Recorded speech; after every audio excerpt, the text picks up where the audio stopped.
And we're live. All right. Morning thoughts. Morning thoughts. Morning thoughts. Shout out to the people going out to work this morning. Shout out to the people coming in from work this morning. Extra special big up shout out to the people who work multiple jobs. I have the utmost respect for you. Shout out to my entrepreneurs, my stay at home moms and pops, my retirees. Shout out to the drivers. Shout out to the Uber driver, Lyft driver, truck driver, taxi driver, food delivery drivers, round town and long distance truck drivers. Shout out to the crossing guards and the school teachers. Shout out to law enforcement personnel, medical field personnel, military personnel. Shout out to the chefs in the kitchens. Shout out to the home health attendees. Shout out to law enforcement personnel, medical field personnel, the engineers. Shout out to the AC techs. Shout out to the security guards. Shout out to the secretaries in the offices. Shout out to whatever it is your job description is, how you pay the bills. Shout out to you. Shout out to every single clean hearted, good hearted person who wants good for others as much as you want good for yourself, though. That's a real good person right there. You don't just want good for yourself and you want a little bit of good for other people. I wish him good enough, but me not wish him too much good. Me not wish him more than me wish myself. I know you may talk. May I talk to the people them what say, God, I hope everything work out for this person. I hope this person is blessed in abundance more than them can handle blessings. I hope they get all their heart desires and the same good prayer where you pray for yourself. That's what I'm talking about when I say that. Shout out to you if you're that kind of person. If you're not that kind of person, then you should try to become that kind of a person. It's a good trait to have. To just wish good, see people and just wish them good. And pray when you pray good for them too. That kind of stuff. We call it sowing seeds in the universe here so that what goes around comes right back around, don't it? All right. Here we are on this beautiful, today is what, Tuesday morning. Today is the 26th of November, 2024. We're heading towards the end of November. December is just around the corner. We have a couple of things to talk about this morning, and all these things, as you know, keep it a bit heavy here and there, a bit light here and there. Just our thing, how we do. King Biggs, big up yourself. Morning, fam. Thank you for being here. King Biggs is the one that got me to start saying morning, fam. Every morning, me used to say good morning. I used to say morning, fam. And me, I said, why this brother now say good morning? He must say morning, fam. So eventually, I ended up saying morning, fam. It just stuck. King Biggs, big up yourself. Thank you for being here. Audrey Wright, thank you for being here.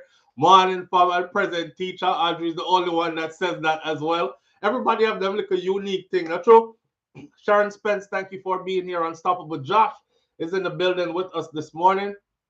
Missy Brown Brown is here this morning. Kai Tai Jai Empress is here. Dorothy T, Elaine Brown, Mr. Article Dan, thank you for being here. Missy says, blessing my flow family. Audrey Wright says, please hit the thumbs up button as you enter the live, please and thank you. And Wayne Nathan says, Imdaya, good morning, up, up, up. Claudette Sterling is here with us this morning. Donna Davis is here with us this morning as well. Justin Brown is in the building. Julie Tapper is here. Let me see who else is here that I haven't called out yet. Anthony Vaz is in the building with us this morning. Big up yourself and thank you for being here. Jenny Duncan is here with us this morning, flying the British flag. Thank you for being here, family. Who else? Let me see. BM, good morning. Thank you for being here as well. All right.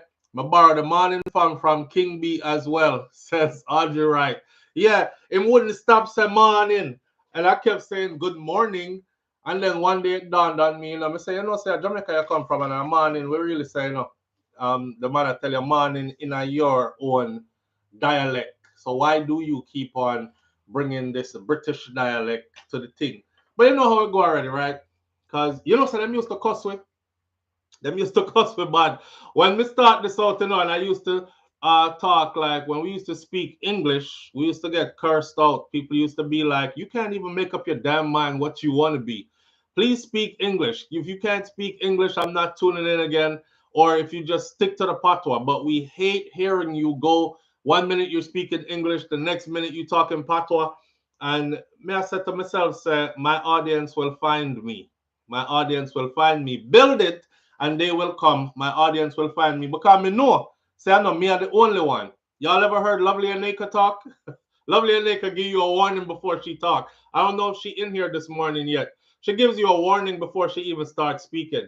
She's like, morning, wagwan. All right, you know, say so and so and so, but here one, you know, me I go switch off into the English thing because, you know, me not too verse with the yard thing, cause a long time me there from a little and whatever. Okay, so as I was saying before, right, this is what's happening, and so nothing wrong with that. I just saw a bill.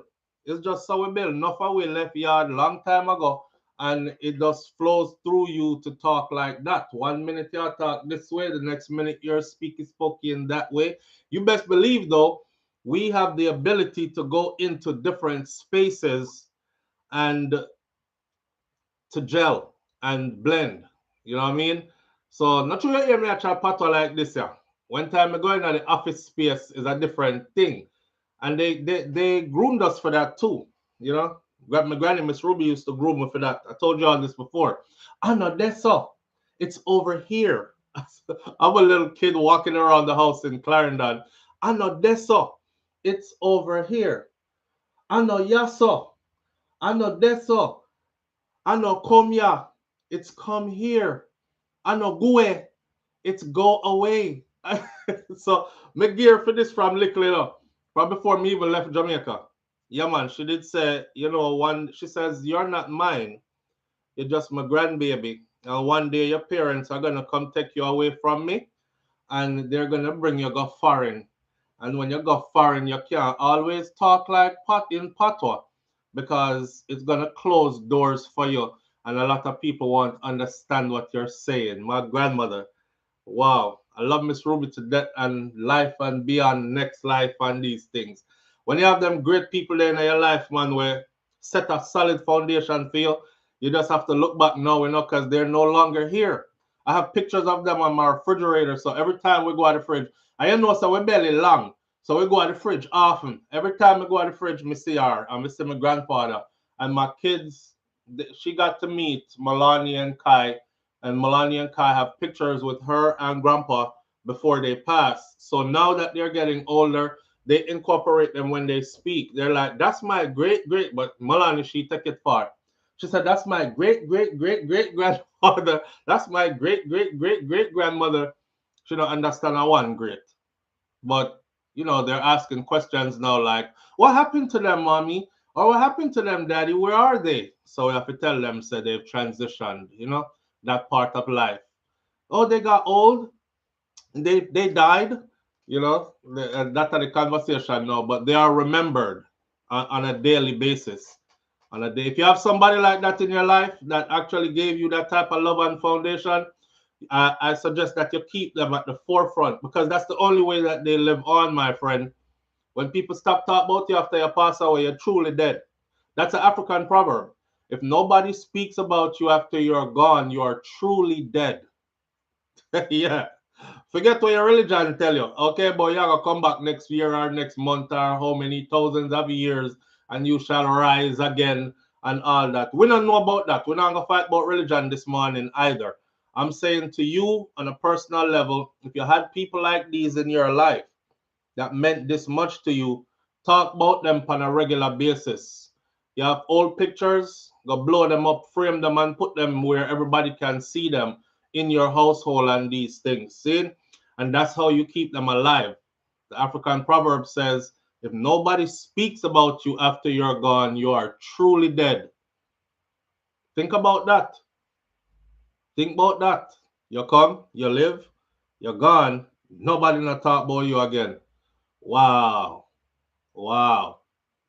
Missy Brown Brown says, that's why on my parents' birthday, I post them for all occasions. Anthony Vaz says, I still have my grandmother in my life. You're lucky. Cherish her. And if she's a good grandmother, because some of the grandmother, them, we don't know. I see some old women telling young women be a bag of foolishness, and that's why they're so misled. But you must understand the foolishness about from long time. It's not new. It don't belong to this generation. A long time them are going with foolishness, man and woman. So you know, some old boy I tell the young youth them foolishness too. Some old woman I tell the young ladies them of today foolishness too. But if you have a good granny in your life, or a good mother in your life, a good father in your life, cherish them. because that's the order of life, my friend. One will go, and they will soon go too. I remember my grandmother said, you know, my visit before my last visit to Jamaica, the visit where I knew she was ready to go, and this was it, and I knew I would never see her again. I just thank God that I got the opportunity to hug her, kiss her, tell her I love her, and all these things. And then my child was there as well. She looked at Milani, and she said, she afraid of me, you know. Mr. Grandma, she not afraid of you. She said, yes, man. She know when she see sick people, and she know say me sick. Mr. Grandma, I don't think she thinking that. She said, yes, she not thinking, she know it. And then she told me that she was ready to go. Yeah, because before she said she wasn't ready to go yet. And she had lost a leg. And my granny never have sugar or nothing like that. That's why, again, I will use her as an example to tell you, get up and move. Okay? Get up and move. Movement is important to the human body. Nobody feel like so true you get old, you sit down in a one place. My granny was sitting down a lot. And just from that prolonged sitting, a blood clot developed. And the blood clot ended up, in long story short, without me telling you all the steps that it took, it ended up costing her that leg, right? Well, when they took the leg, we were devastated as a family. Oh my God, grandma lose her leg, you know, and this, that, and the other. Everybody flying down to Jamaica quick for to make sure she all right, and everybody taking turns. All right, me flying down, you go up. Me flying down, you go up, right? Because that's the matriarch of our family. We have a real matriarch, a real patriarch for our family. One of them trip there, she laugh, you know. She said, boy, them gone with me foot, you know. Them gone with me foot. But I wasn't ready to go yet, so them can't take the foot, but we still there here. Praise be to God. I said, this lady is making a joke out of it that them gone with our foot. You know how devastated I would be that my foot gone, my foot on me have my whole life. God said, them gone, them gone with my foot, you know. Them gone with my foot, but I wasn't ready to go yet. So I'm still there. Praise be to God. I was like, wow, the resiliency and the strength of this woman. And she lived with the foot gone for a little while longer. And then when she was ready, she said, me ready now. She actually said to me, she ready now. I said, you know, before that, she said, don't take too long to come back, come see me, you know, because I have a feeling of going. I said, going where? She said, going, leaving, you know, you have to go bury me. I said, Grandma, stop talk like that. You have a whole heap of life left to live. Me soon come back, come see you. I love you, love her up, kiss her up and them something there, you know. And she said, no, baby, me know, me know. And I walked away thinking she didn't know. She was just probably feeling down, and she said that, and she knew, she knew. And when she said she was ready, she went right after she said she was ready. You know, my grandfather said the same thing. You know, my trip after that, when we buried grandma and grandpa was left there, grandpa said, nobody take too long to come back, come see me, you know, don't wait till me dead. I said, all right, grandpa, we soon come. Because he's not a man that's so emotional, you know, where you have them kind of long conversation there with. And shortly after I left Jamaica, I got a phone call. My grandfather passed. It's like, damn. It's like they know, you know? Them know. My granny dead 3 months after them take her right leg, says Audrey Wright. My grandmother and my grandfather followed one behind each other. Partners for life and in death till death do us part. Boy, for them life was an example. All the way to the end. And the man like is like him never one day here without him wife. He looked at me at the funeral. Mr. Grandpa, you all right? You know, her casket was up in the front of the church and thing. People are go up and make them rounds, look on her and stuff. He's there, not really showing no emotions and stuff. I know him to be a really tough man, you know. So I go there and I say, Grandpa, you all right? And him say, Ruby gone left with boy. She gone left with. You know, Miss Ruby. Mr. Ruby gone left with boy. That was his answer to Grandpa, you alright? You know? It's like, damn. The way how he said it, it was like I know that this man hurt in his soul when him said Ruby gone left with boy.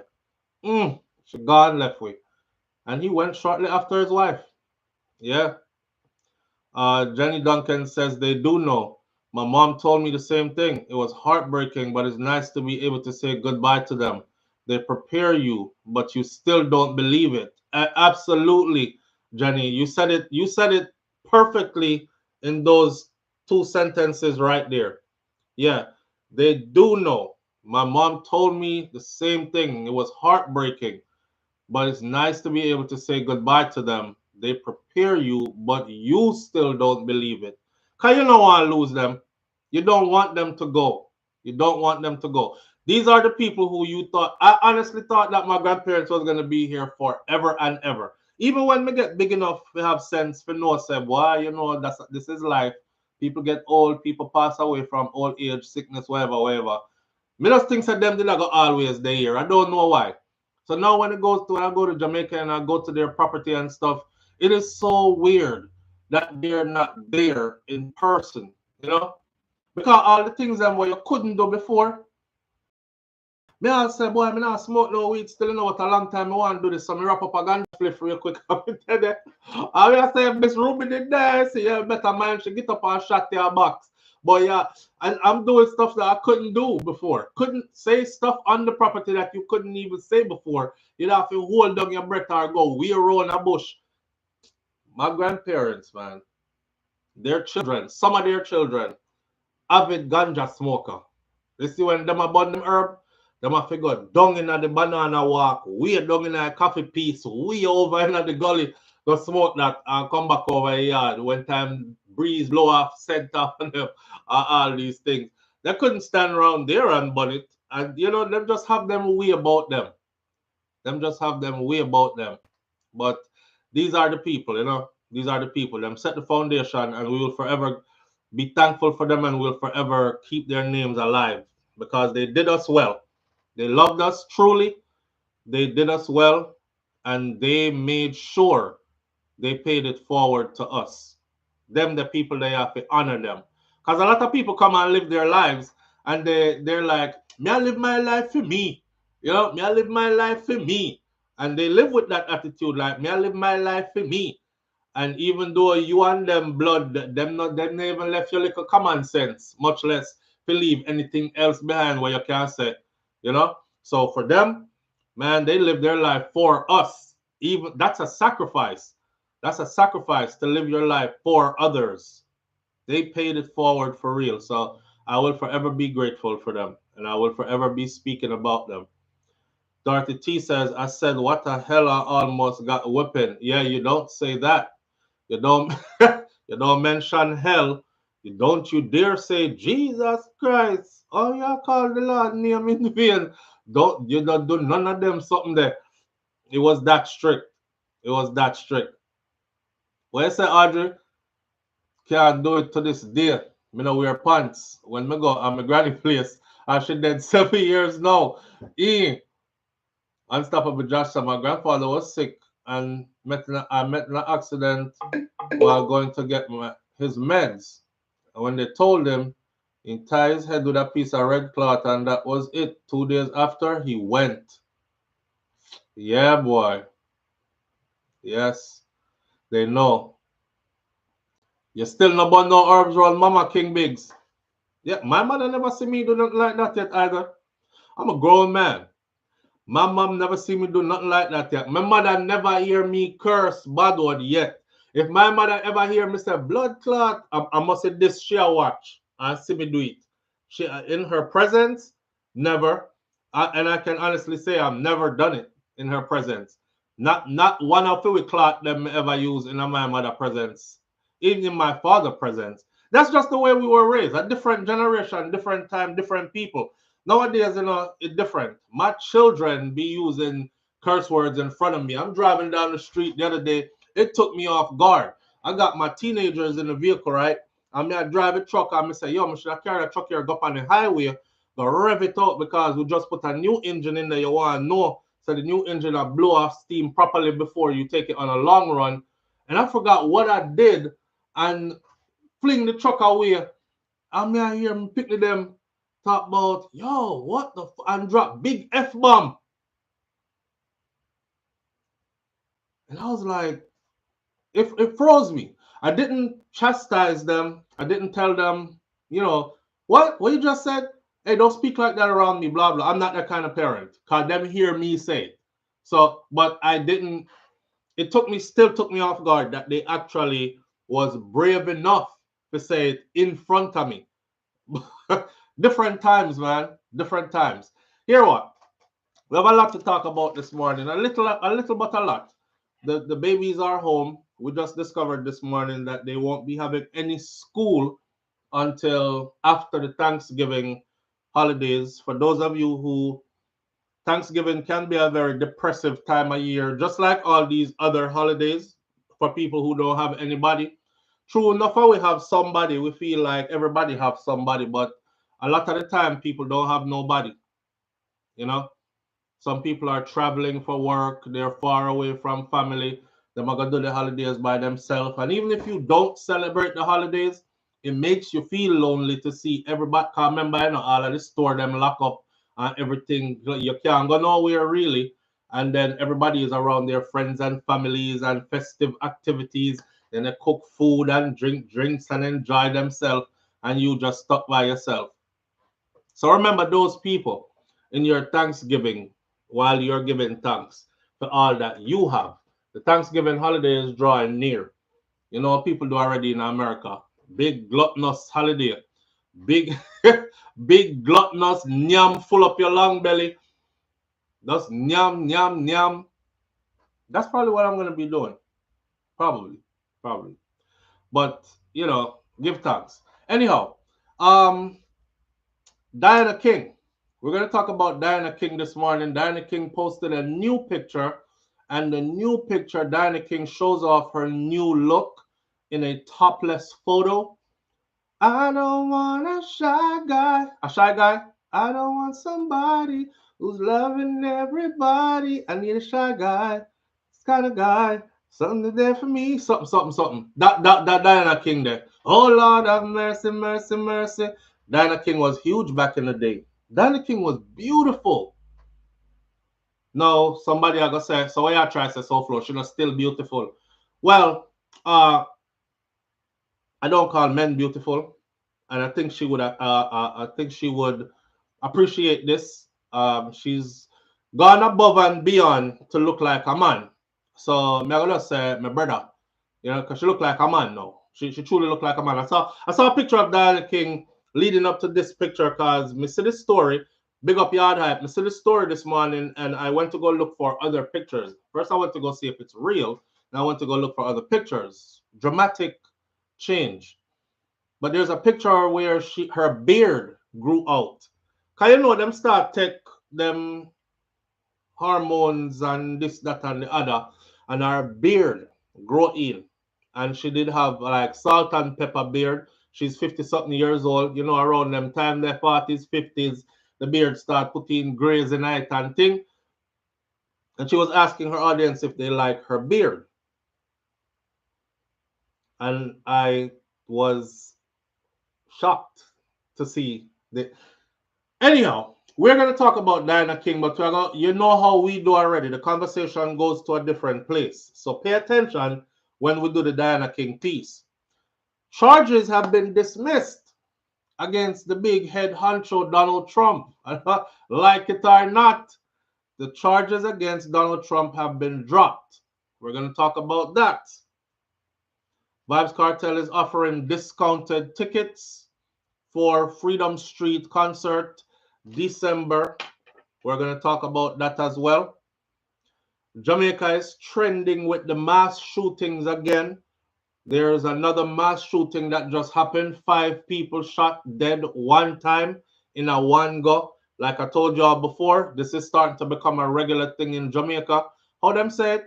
If US sneeze, Jamaica catch cold. anything that's trending in the US is only a short matter of time before it starts to happen in Jamaica. I don't know if the killy them I say, yo, you know, like oh over so in the US or them just gunshot up the place and kill 5, 6 people. One a doctor for doing a charge.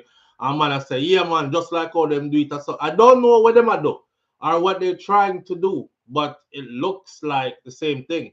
That used to be a bragging point for Jamaicans. Yeah, I mean, you know, our murder rate's high, but nobody from the US can tell we nothing because we don't have the most mass shooting. And one thing I don't have to worry about in Jamaica is mass shootings. Well, you don't have that bragging right there no more. I've covered countless mass shootings throughout this year already. 7 dead one time, 5 dead one time, you know, our next 5 dead one time, our next. How much did I do? So it's an issue. It's an issue. We'll talk about that a little bit, but not too long. And road accidents in Jamaica and the mad driving. I keep you up to date on these things because we don't just live a foreign. We do a yard regular too. Yeah, because just now I'll be back a yard again. Regular too. So these are things that definitely affect me personally directly. Because my foot upon the ground. Right. My family foot upon the ground. Right. So, you know, back in the day when we were doing these videos, you know, some people used to talk about how people like we shouldn't speak about anything we are going in Jamaica because we don't live here. But we killed that quickly. We killed that quickly. So here we are still able to speak about these things. And I guess because we started vlogging more, and I guess them did I look for proof that, yeah, right, you never come to Jamaica kind of thing. And now that it's seasoned in, they're like, okay, you're there upon a regular basis. But you still not know what go on because you're like tourists, you just come and go. They still have they still have that to say. Majority of us who go a lot, we are just straight Jamaican, just the same. We live a foreign.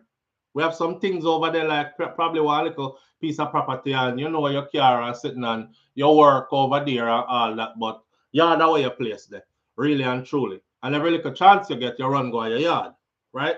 Right. So we talk about yard a whole lot. Anyhow, let's start off with let's start off with Donald Trump and his charges being dismissed. And then we'll talk about this lady who killed her neighbor in Florida and then was sentenced yesterday as well. A white woman killed a black woman in Florida. We'll give the whole story. And she got sentenced yesterday.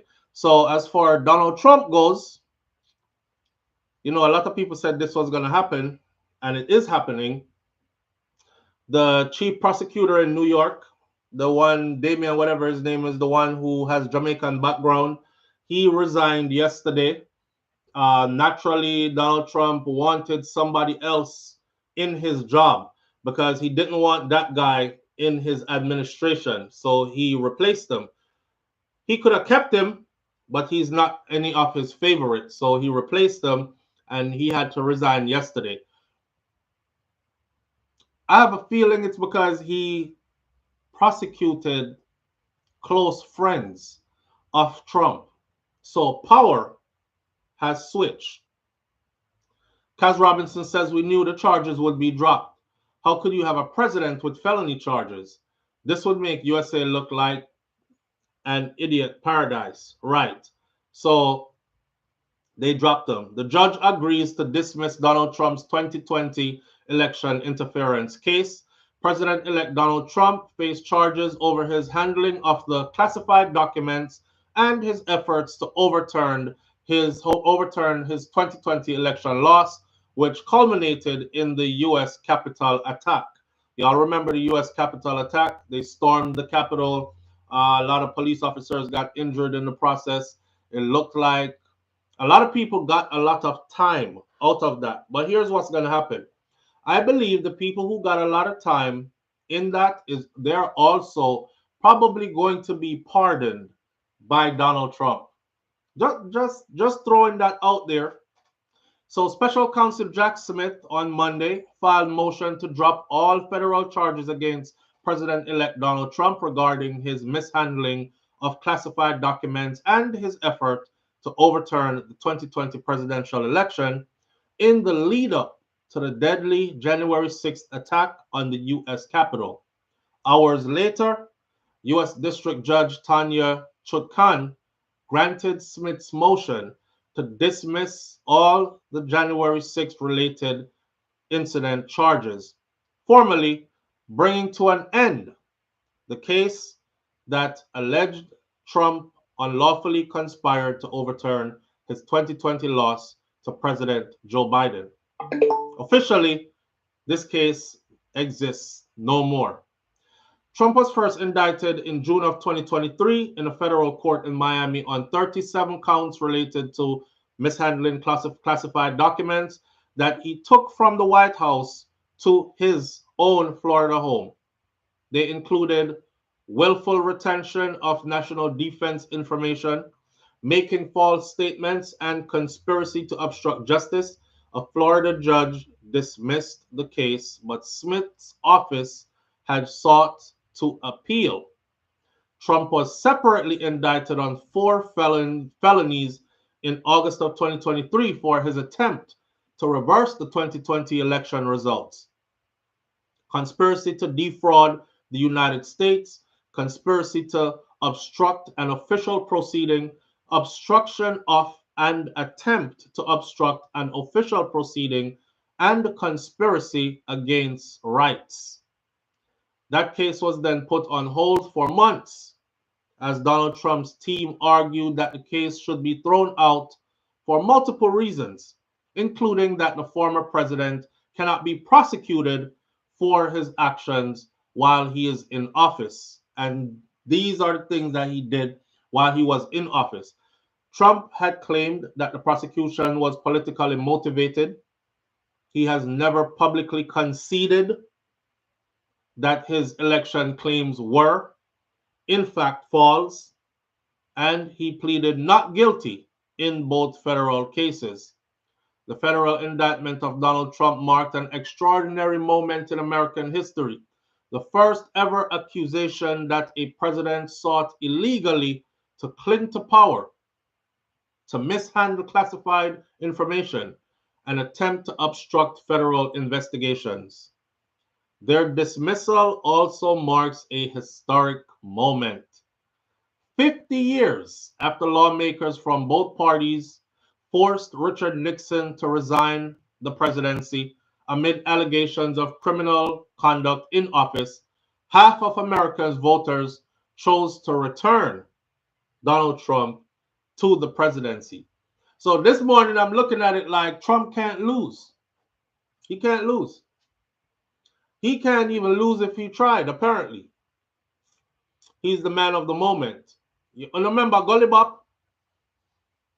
You remember how Gully Bop did have like one style, but him one style would have killed anybody because him one style was what the people wanted at that time.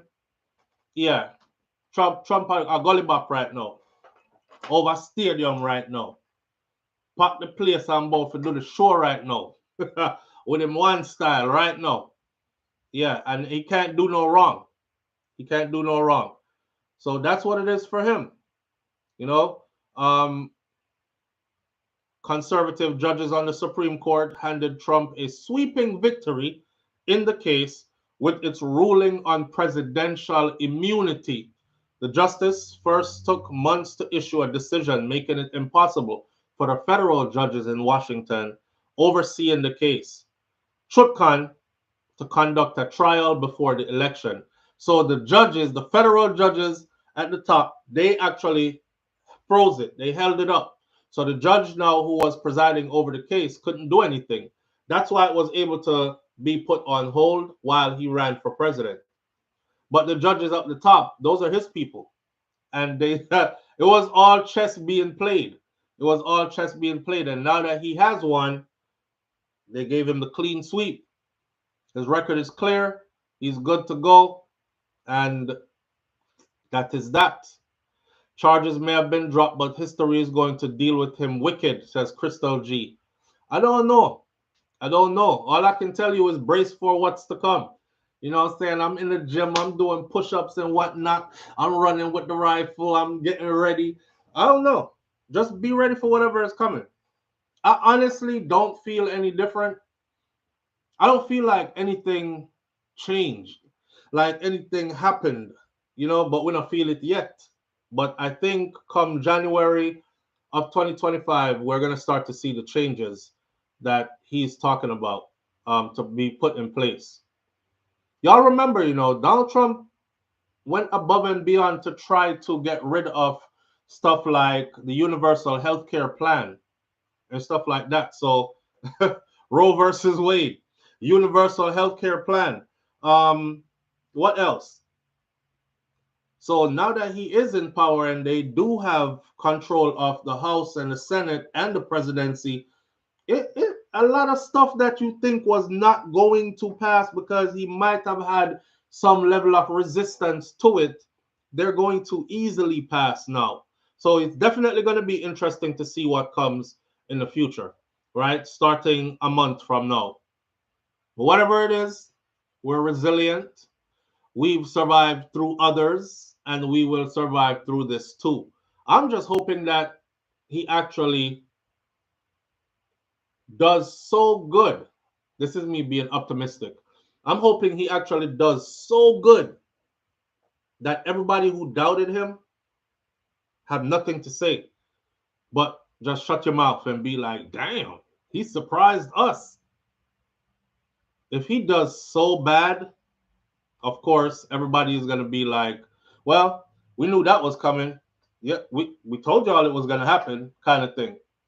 He will put the country back 30 years, says Missy Brom Brom. I don't doubt it. I don't doubt it. We'll see. Do you see how he's picking his do you see how he's picking his different people for different things? Who he's appointing to be what and who he's appointing to do what? It literally looks like he's doing like this. And just go, you. All right. John? Okay, you're Secretary of Defense. You. Sarah? Okay. You are Minister of Health. You. Oh, Richard? Okay, you. It looks like that's how it looks like he's picking his people. But we'll see. We'll see. Because one thing I know is, man, all along we've had trained politicians. And to tell you the truth, sometimes trained politicians are just stuck being politicians and they politics the hell out of everything. So let's see if there's going to be some unconventional, way unorthodox kind of movements going on where it's for the better of the people. We don't know. Let's see. Let's see. You know what I'm saying? You now you yeah. Secretary of Defense. Okay. All right, come. That's the what is his qualification, sir? I don't know. He's my guy. I just like him. I just think he has what it takes. That's it. At Donald Trump's university, you don't need no degree. It's just he's my guy. I just think he has what it takes. That's it. I've known Tom for years, decades, and I think he has what it takes. Yeah, that's it. I wish somebody would have looked for me and give me one of them big old $350,000 a year job that just yeah. Come on, SouFLo. No qualifications needed. We just think you have what it takes. Just give me one and give me a chance. I bet you I could do good. I think I could. He's a very, very fine guy. I've known him for 30 years. He's a very fine guy. I know his family. His family knows my family. He's a very good person. He's a Christian guy. He's a very fine guy. Yeah, he's gonna help me build a wall. The biggest wall you've ever seen, and we're gonna make Mexico pay for it. Yeah, that's what we're gonna do. And then we're gonna increase the tariffs, and it's gonna put more money in his pocket, and my pocket, and your family's pocket too. Uh-huh. Yes. Very fine guy indeed. Indeed. Let's see. You get, you want to get in for the choppings? Yes, Andrew, I want to get in for the piece of choppings. Whether in America or in Jamaica. Hey, Andrew, if you have no space in your cabinet for me, call me up. Or me not partial. I will go orange or green. Any one of them. Me just want to get in for the choppings. That's what me want. Yeah. So my X6 or X7 can roll around Jamaica with 2 car back height and 2 in front height, security up to the T, and mansion upon the hill. And we take the yacht out on the weekends, every other weekend. You know, we sail to the north coast where we chill in our villa and fly private jet to Miami to do a weekend shopping spree and back to the island that we control. You know, hey, I'm aiming high. I don't mind. I'm aiming. Whatever y'all want done, just let me know. Give me the position, ready to go. Wife in a position there. No one, no man position me, but put me in the office and I'm ready to go. Or position. Yeah. Some man out there will take position in for those kind of things. Well, yes, sir, me can get rich. All right. Not do it too hard though here. Okay. I'm the first time. Uh, yeah, don't no, don't highly up little bit. Not tell nobody neither no. That they will take well somebody will take positioning for position. Me no that broke. I'm okay. Me still know how to plant yam and them something there and me know how to dig yam hill and yeah, me know how to farm little bit. And me still know if I raise chicken and me know if I kill it chicken or if I pluck it, clean it up and everything. So me know if I do that one day. Still. But to each his own. Yes, them drive nice BMW 2025. I will not even reach 25 yet. And then I have to put one soft cushion on the driver's seat because battery the on fire round there. Not me. I'm fine. I'm fine. All right, moving right along. Hey, we never know, say, anyway, y'all go with that, the poll there. Yeah, what that? Why it looks so? Not that I've been looking at others, because Uncle Fimi me used to look pan, but why it feel look so? Nah, man. Make somebody else do it. Make somebody else do it. You're going to need a little more lube to, because it feel dry. Yeah? All power to them. Here what? Trump is going to do what Trump's going to do. And like I said earlier this week, or last week, I don't give a damn no more about, I don't even want to hear Democrats say anything. Oh, look at who he's picking. Oh, he's doing this. Oh, he's doing that. Car right now, it all means nothing in the grand scheme of things. Right now, he is unstoppable. And everybody played a part in putting him in a position to be unstoppable. So now that he is unstoppable, let's go through it. Let's watch everybody go through it and let's go through it too. That's where it's at. As soon as you're able to accept the things you cannot change, life suddenly gets, I hear birds chirping. You know, it's like the blinds are open and the sun is shining through. Ah, I'm no longer worried about anything. We moving right along, right? Same, me just I watch the ride. Charlotte Slaw says, yep, popcorn on deck and juice beside me, and we're watching the ride. Me I pray about it, little bro. Missy Bram Bram. Not even waste me now, waste me pray about it. It is going to be what it is. Live on the air with SouFLo. Good morning.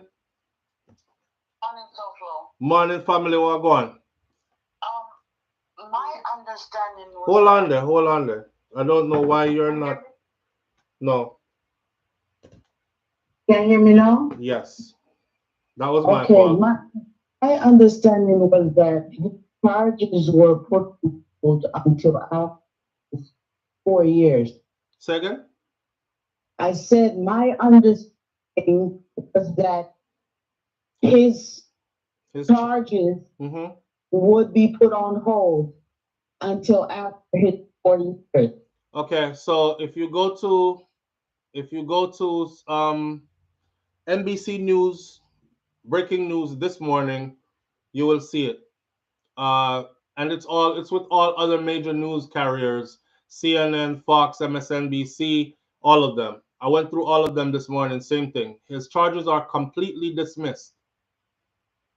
Wow. Right. They're completely dismissed.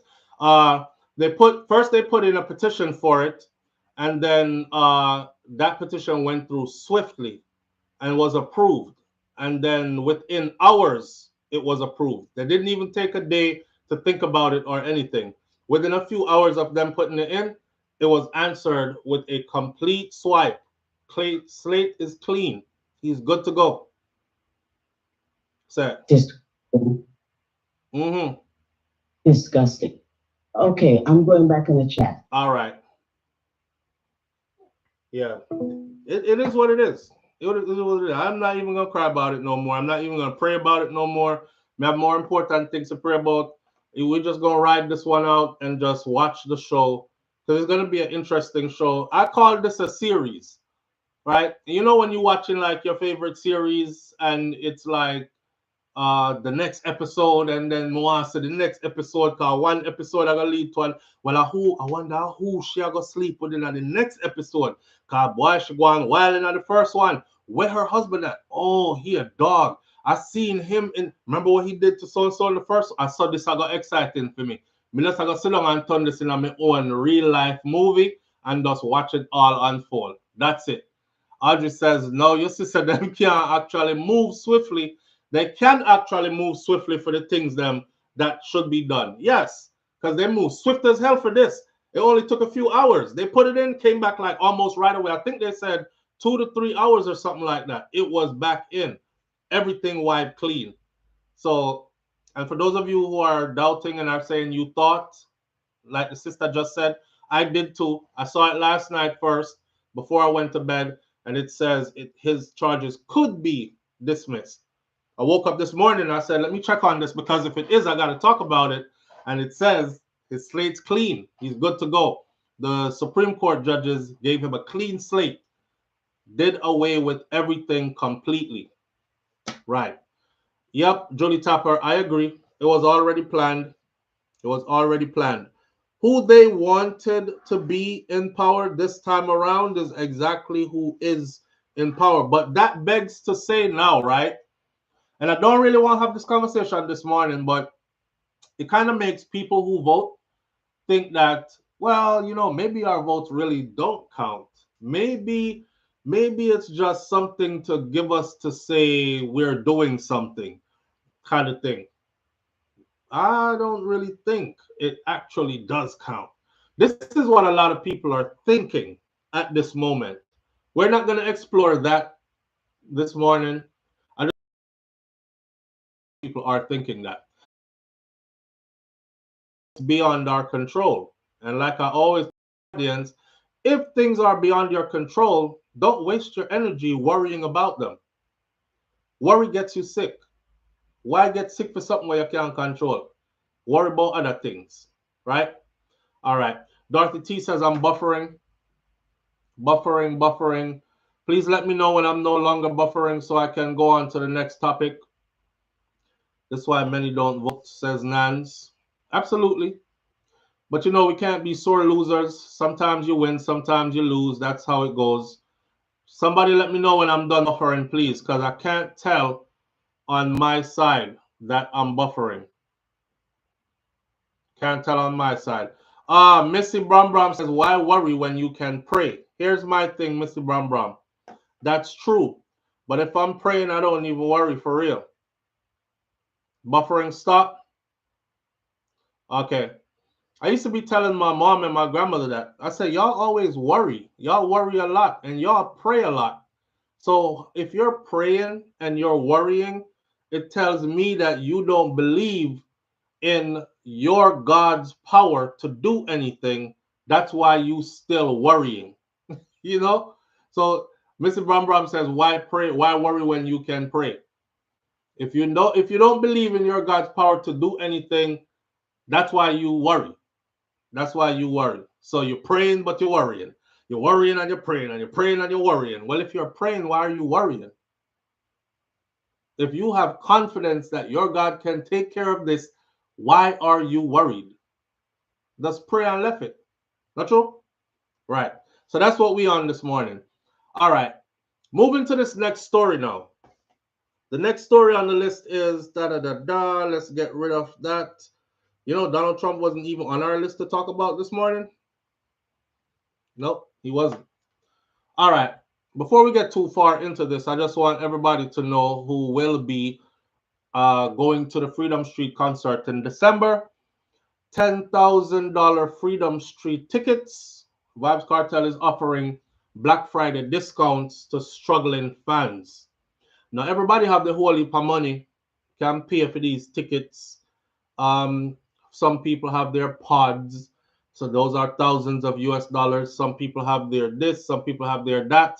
And I watched the interview where they basically said, between him and Scatterbarrel, basically said, you know, Cartel already knows them have overseas fans who a lot of them can afford because of the dollar difference. You know, £1 from the UK is, I believe, is it 200 and something now? And dollar from the US is 155 to 1, so they could more than afford it. Just the local Jamaican, because you have local Jamaicans who is thinking about the people who are more impoverished, or the people who really don't have it, who are really struggling.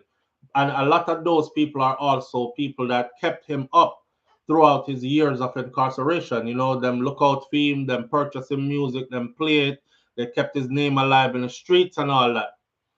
Financially challenged Jamaican fans of Vibes Cartel can secure discounted tickets for just $10,000. I looked up how much $10,000 is, and it's about 65 Jamaican dollars. So you can get those tickets. Buffering again, says Nance. Boy, me and this buffering thing. Let me see. Buffering. Am I good now? All right. No, you're good. Okay. Clean D, thank you. Nance, thank you. Mr. Brum, thank you.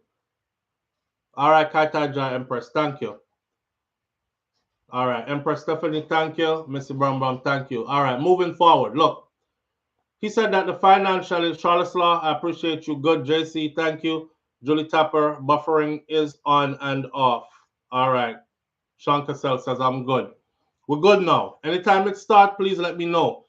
I don't know when I'm buffering on this end because everything looks good right here for me. So you just let me know.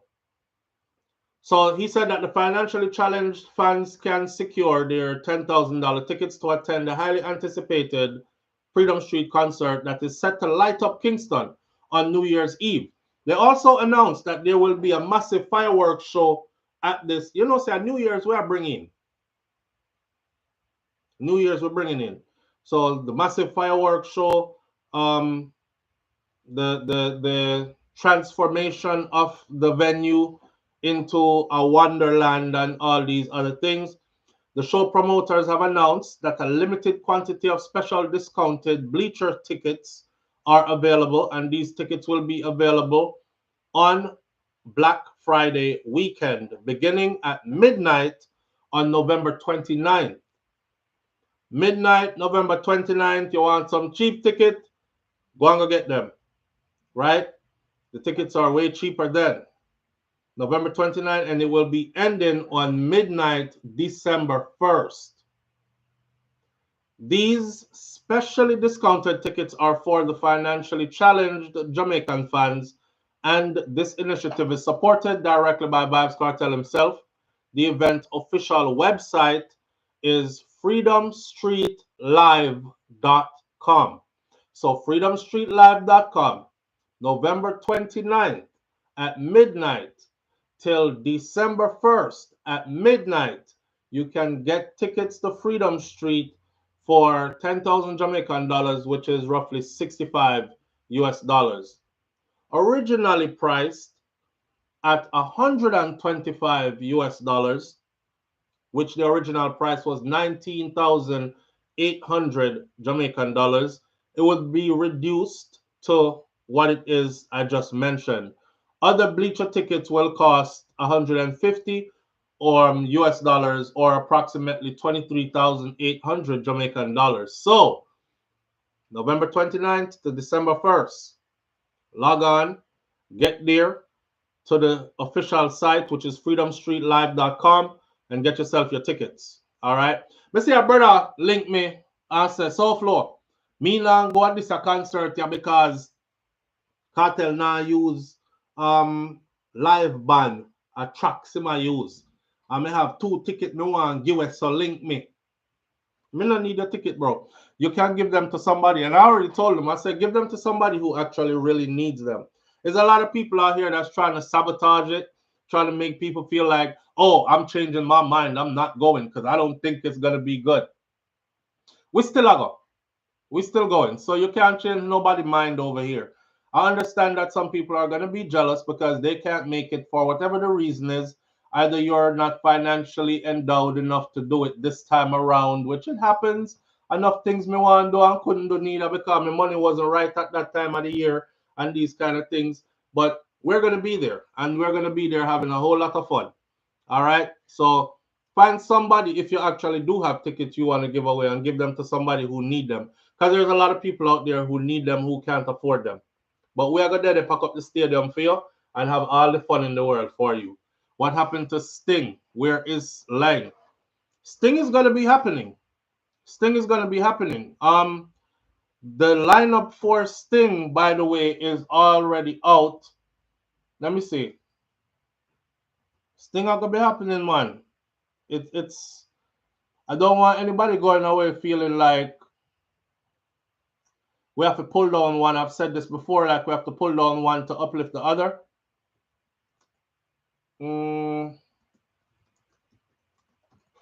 Let's see. I think they have a good lineup. Tommy Lee, Jamal, Egyptian. Let's see. Sting 2024. Lord, so Egyptian is going to be performing at Sting. There's an artist named Jamal that's going to be performing at Sting. There's Tommy Lee Sparta that's going to be performing at Sting. Those are the 3 headliners that I've seen so far. But you can look them up online and see what else is going to... Yo, enough things are happening up. Matter of fact, I looked up yesterday. Me start make my list. Because I might just stay in Jamaica for a block period of time and do a whole lot of filming and moving around. And look, Vybz Kartel Freedom Street is December 31st into New Year's morning, January 1st, right? You rest a little bit. You know, it's some good rice and peas and some whatever else you mix that with. And then, boom. Of course, there are lots of parties and stuff that are happening in between that. You have Beres Hammond and Buju Banton Intimate. I believe that's an all-white intimate party, Buju Banton and Beres Hammond. That happens a few days after Vybz Kartel Freedom Street concert. And then after that, you go to a compound with Chief Corridem for the Maroon Festival. I've never been to the Maroon Festival before. I want to go. So that is on the list now. Maroon Festival. Right there is another few days after. I think Buju Banton them stuff and Beres Hammond stuff is on the 4th. And I think Maroon Festival is on the 7th or the 6th, something like that. I'll look up the exact dates and tell you, or you can look them up if you are truly interested. But there's a lot of stuff that's going on at that time. So Jamaica just got fully festive. It's just going to be fully festive at that moment. And of course, you know, I try to say how much I can enjoy before I have to come back up now. Yep. Tommy Lee Sparta to perform at Sting among other people. Egyptian. I don't know some of these names though. I don't know some of these names. So I'm not gonna really say much. Coming out and be like, yeah, some people I don't know where I perform over there. I know some of the people performing there. And Girl, me want to hold you, put me arms all around you. Girl, you give me the tightest hold me ever get in my life. All these Americans that sing that song there for years and things that the man did that talk about whole her. Girl, me want to hold you, put me arms all around you. Girl, you give me the tightest hold me ever get in my The man say me, I them dry, I me not care. Me will take it any time, anywhere. If honest, long as a woman, I will be there. Me want a girl that can wind up for me. Yeah, listen now. That is called creative songwriting, okay? Nowadays, them just go straight to it. No, throw a body in your old girl. You couldn't finesse this something a little bit, brother. Eh?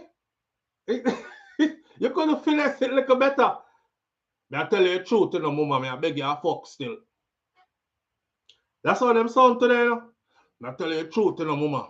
And me feel living in your hole, you know. Yeah. You have a man, me sure him not do it like how me would have do it. Yo, I give you some fuck, you see. So, how about y'all me want to hold you, put me arms all around you, you know. Y'all you give me the tightest hold me ever get in my life. The hold you, the tightest hold. Oh, even me, and I might think this. Even me there one day, me, you know how long that song that they out, right? That song that make Egyptian rich, you know.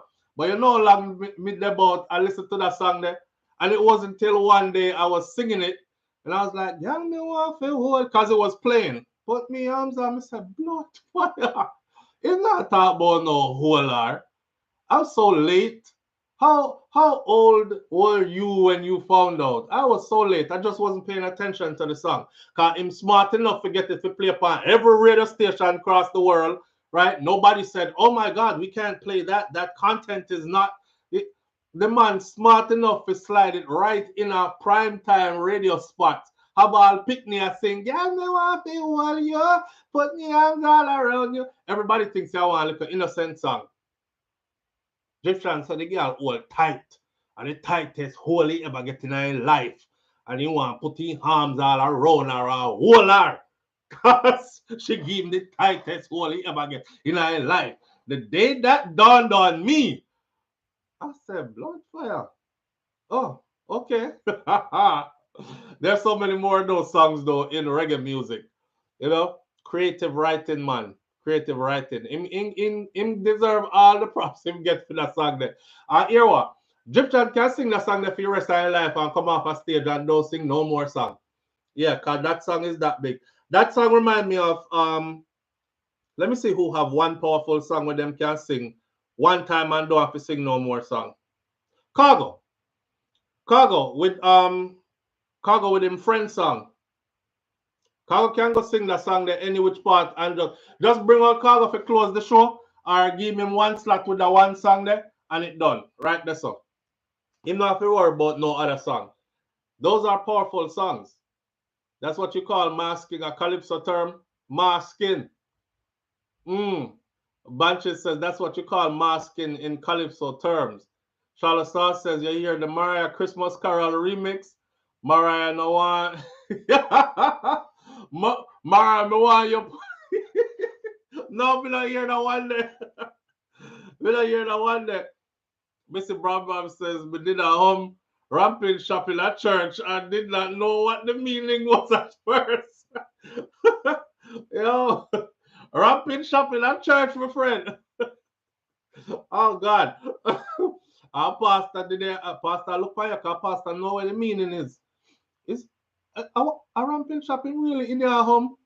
Pastor not say nothing to you and that's the day I look for you like, is it ramping shop you're really in here humming ramping Vibes Cartel ramping shop with Spice ramping shop? It's in the house of the Lord?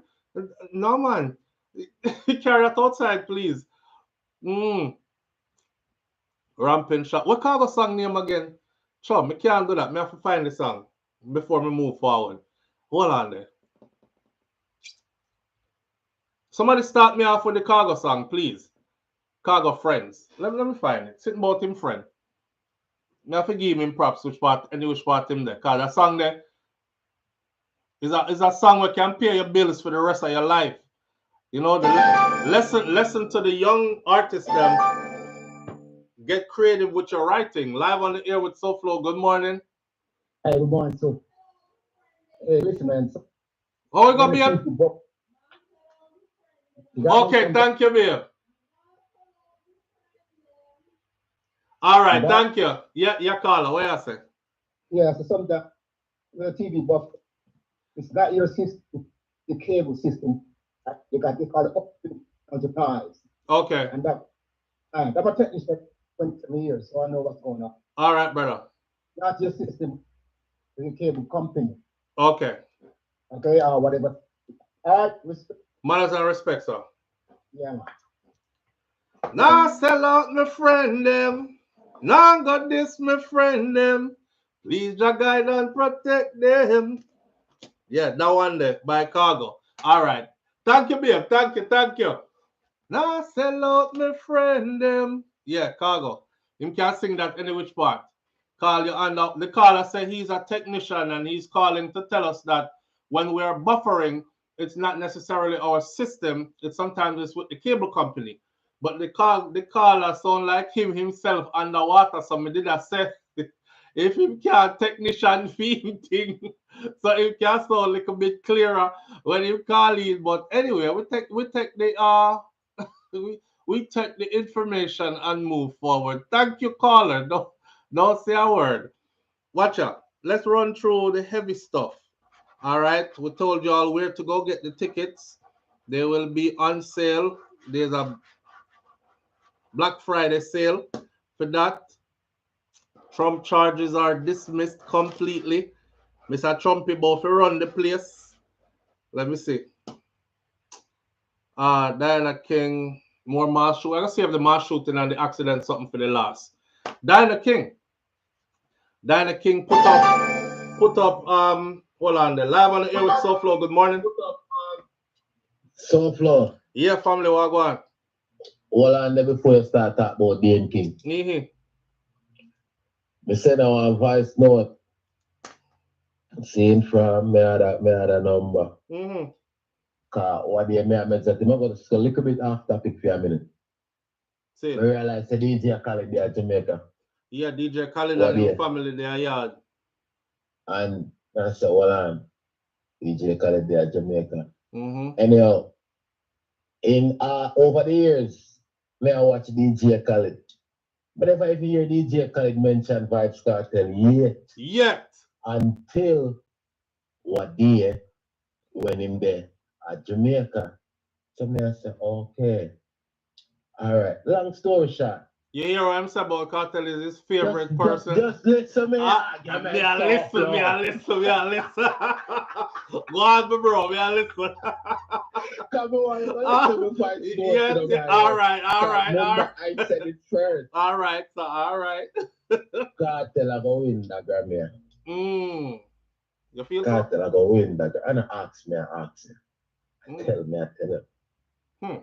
So me I make it known right now. Pandy live, yeah. Say, member say me, no filter, say. Kartel I go win that Grammy there.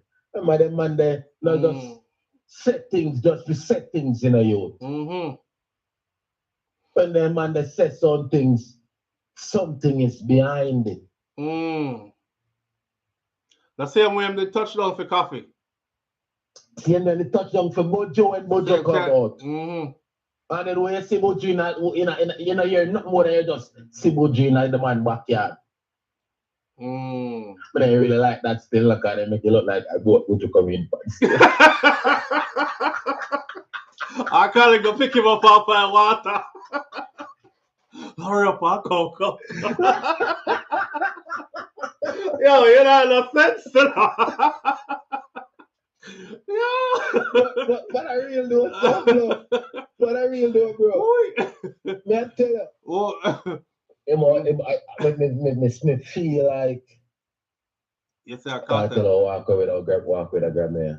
I remember me telling him, say, all right. Look to see Vybz Kartel at the Grammys in the flesh. I just that me I say now, man, you know. Just because I talk about the cartel and the ticket and the rare. Right. I just remember, I gonna shoot you a message right now. Me say, boy, I gonna listen to a message. I'm gonna lie, me I tell. All right, so I know lie, me I tell me shoot you a message. What do you want voice note? All right, me pay attention to it. All right, me just send one yo. Supposed to come in on the phone right now. All right. See, so yeah. All anyway, right, bless up on yourself. Manners and respect, my bro. Go back of you the thing. All right, sir.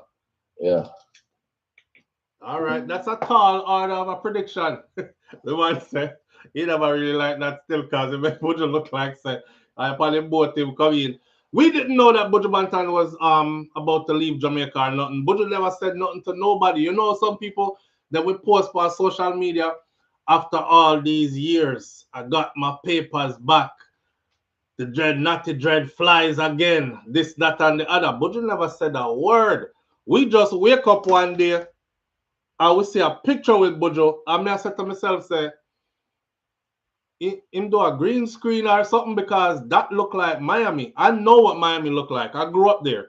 And that looked like over the causeway from Star Island. So me I say, Buju there, Florida, or it look like a green screen something.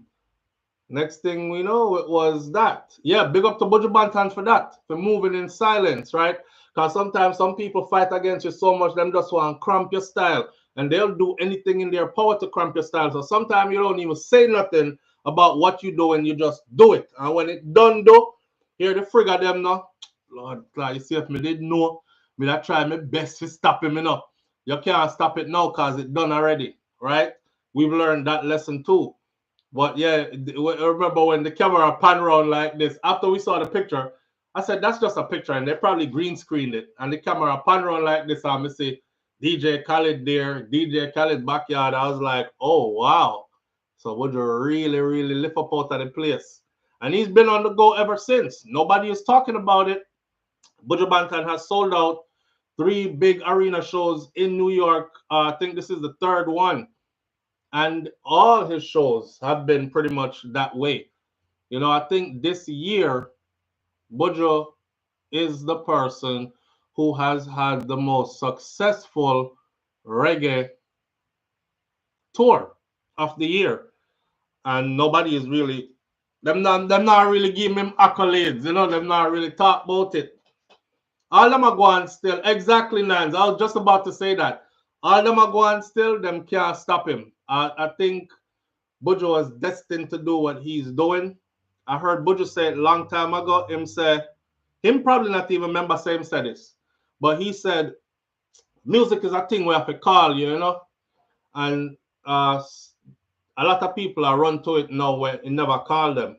It never called them, but it's a thing we have to call you. So it was his calling, basically, and I think that's what it is for him. That was his destiny. Yeah, Buju has maroon papers. Nobody can stop him. Buju gone through the gate, my friend. Gone through the gate. They thought he would never fly again.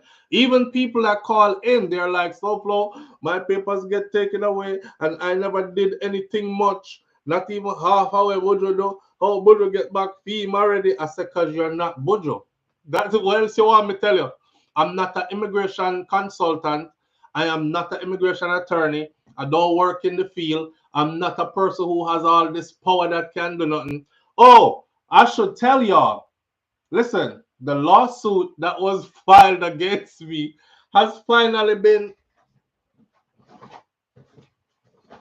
Come here, we're filing cabinet, right, Tessel? I saved it for my record.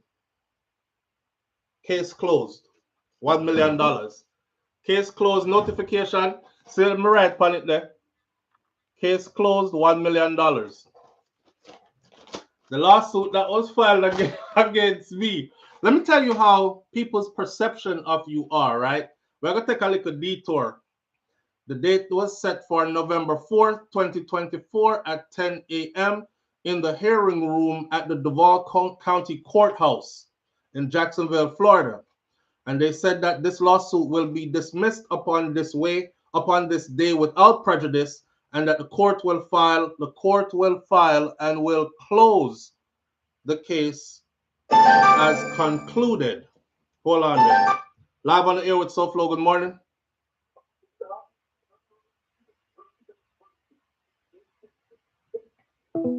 Can't hear a caller.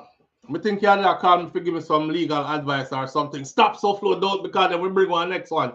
Listen, notice of record, inactivity, hearing and proposed dismissal of action received on August 29th to go forward on November 4th.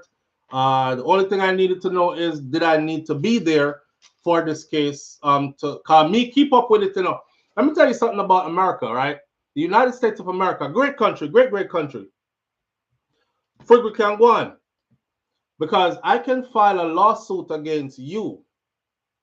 And if you do not answer to it, then I can win by default. I know I have, I think, 1 or 2 attorneys in here in the chat, right? You can win by default. So just this alone had me on edge the whole time. So of course I went, I sought legal counsel. They told me what to do. I did that in response, right, to what was served. And after we did that, it was basically following up again to find out what's happening with the case. Do I need to come to court? Was there any follow-up to it? Anything? Every time I call the courthouse, they direct you to somebody who would tell you, you know, okay, nothing's happening, nothing is happening, nothing is happening. Just keep calling back though, because you never know. That's what they would say. Just keep calling back because you never know. It would irk the hell out of me. If me have to go out of town, me have to remember to call back. If I got other stuff to do, I still have to remember to call back. I have to pin this stuff right here on my wall. So it's like it takes away from a lot of your focus, right? But the thing is that somebody can actually just make up something for you, file a lawsuit on you, and she was demanding over $1 million US from little old me, from poor little me. People, here is the details. All right, I'm not gonna call the person name either, because I don't want them to say how I was sending people after them. That's why I put their information. But now me have your personal address. Now me have your business address. Now I have all your own information, your phone number, everything. You still don't even have my real address, because you sent this to an address that I lived at like 10, 15 years ago. And that's why it took long for them to find me. And when them eventually, they hunt me down, you know? They hunted me down and they found me. And when they found me, it had the wrong address on it. And I was like, damn, I haven't lived at that address, God knows, forever. Since like 2015, 2016, 2015, I was still in Germany. 2016, I hadn't lived at that address since.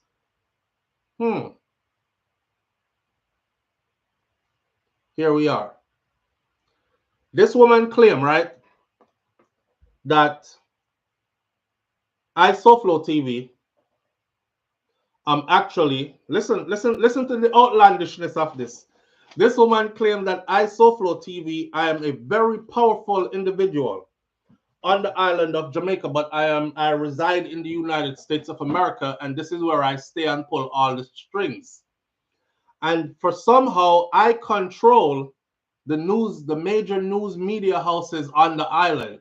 That's yeah. Me don't know what she did. I don't think it was weed. I don't know what she was doing, but she did do something. I control all the major news houses on the island, and it was because of my instructions. I instructed the news houses like Gleaner. Big up to the Gleaner. I never know from the control. Oh no, the Gleaner, and I think she said the Observer and the Star newspapers. I instructed them to put out defamatory information about her. Right. And then there was an incident where she was accosted on the side of the road in Jamaica, and she was treated roughly by police officers who were off duty, who she knew to be gunmen. And for the rest of the time in Jamaica, she felt in fear of her life, so she had to go into hiding, because I gave instructions to my police friends on the island to track her down and find her wherever she is at and possibly do harm to her. Yes. And for pain and suffering and damages, costs and all this, I believe it was 1.6 million US dollars is what she was seeking. And when I read it, the stack, let me see. I have it in my filing cabinet. Let me see if I can pull it. If I did this. Yep, see that? So people don't think me alive. I'm old school, so I write everything down, right? Uno like, oh, file it electronically. Yeah, I do that too, but I'll friggin' write everything down because I have hard copy. Even everything that I buy, I keep a receipt for in a one drawer. Look, this thing here was this thick. Okay? Watch this.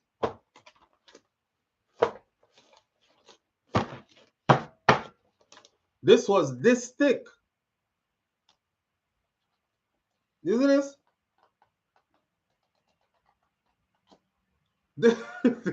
This is the paperwork for the case. One time my doorbell rang on my yard, and it was a sheriff in uniform.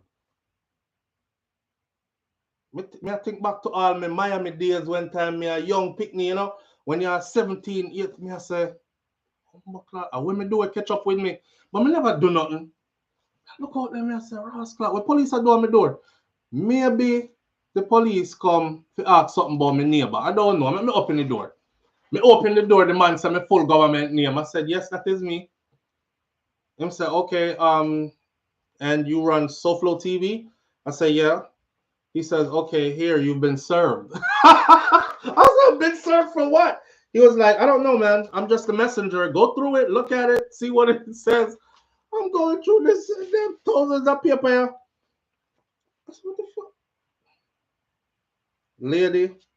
Lady crazy.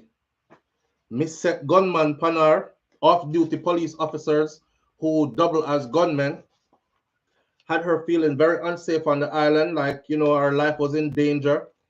Was trailing her all over the island, instructed all the major news entities to include Gleaner, Star, and Observer to put out defamatory information about her.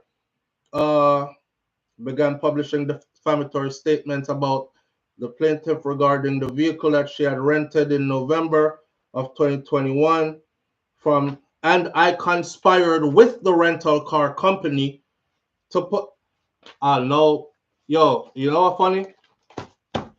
I just see a rental car company where me book my car from. When I booked the SUV. I'm a big guy, so I need leg room and comfort. So I book a SUV. When we reach a Jamaica, people, you see a rental car company tell me, say, we don't have an SUV for you. And I paid already in full for my SUV because they have a choice on there. You either pay, no, or wait till you get there. I said, no, me now wait till me get there because them can give away your stuff and then be like, to somebody who paid ahead. So I paid everything up front. When we reach, my vehicle gone anywhere. So if I had that close of a relationship with them, don't you think I would at least have a vehicle that I paid for still waiting there for me when I landed? Right. You should see the accusations. I just gave you all half of it just now. Half of what I was accused of doing, okay? This lady. But I said it, man.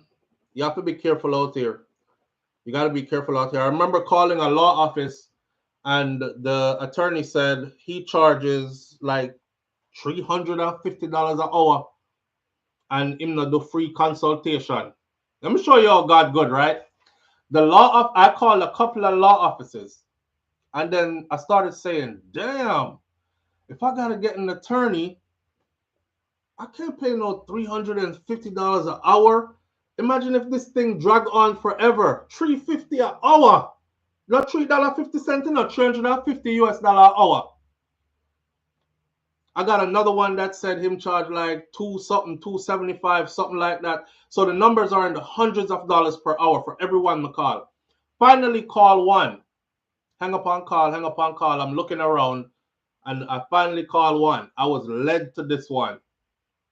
He said his fee is $350 an hour. And he doesn't do free consultation. But give him an idea of what the paperwork is about.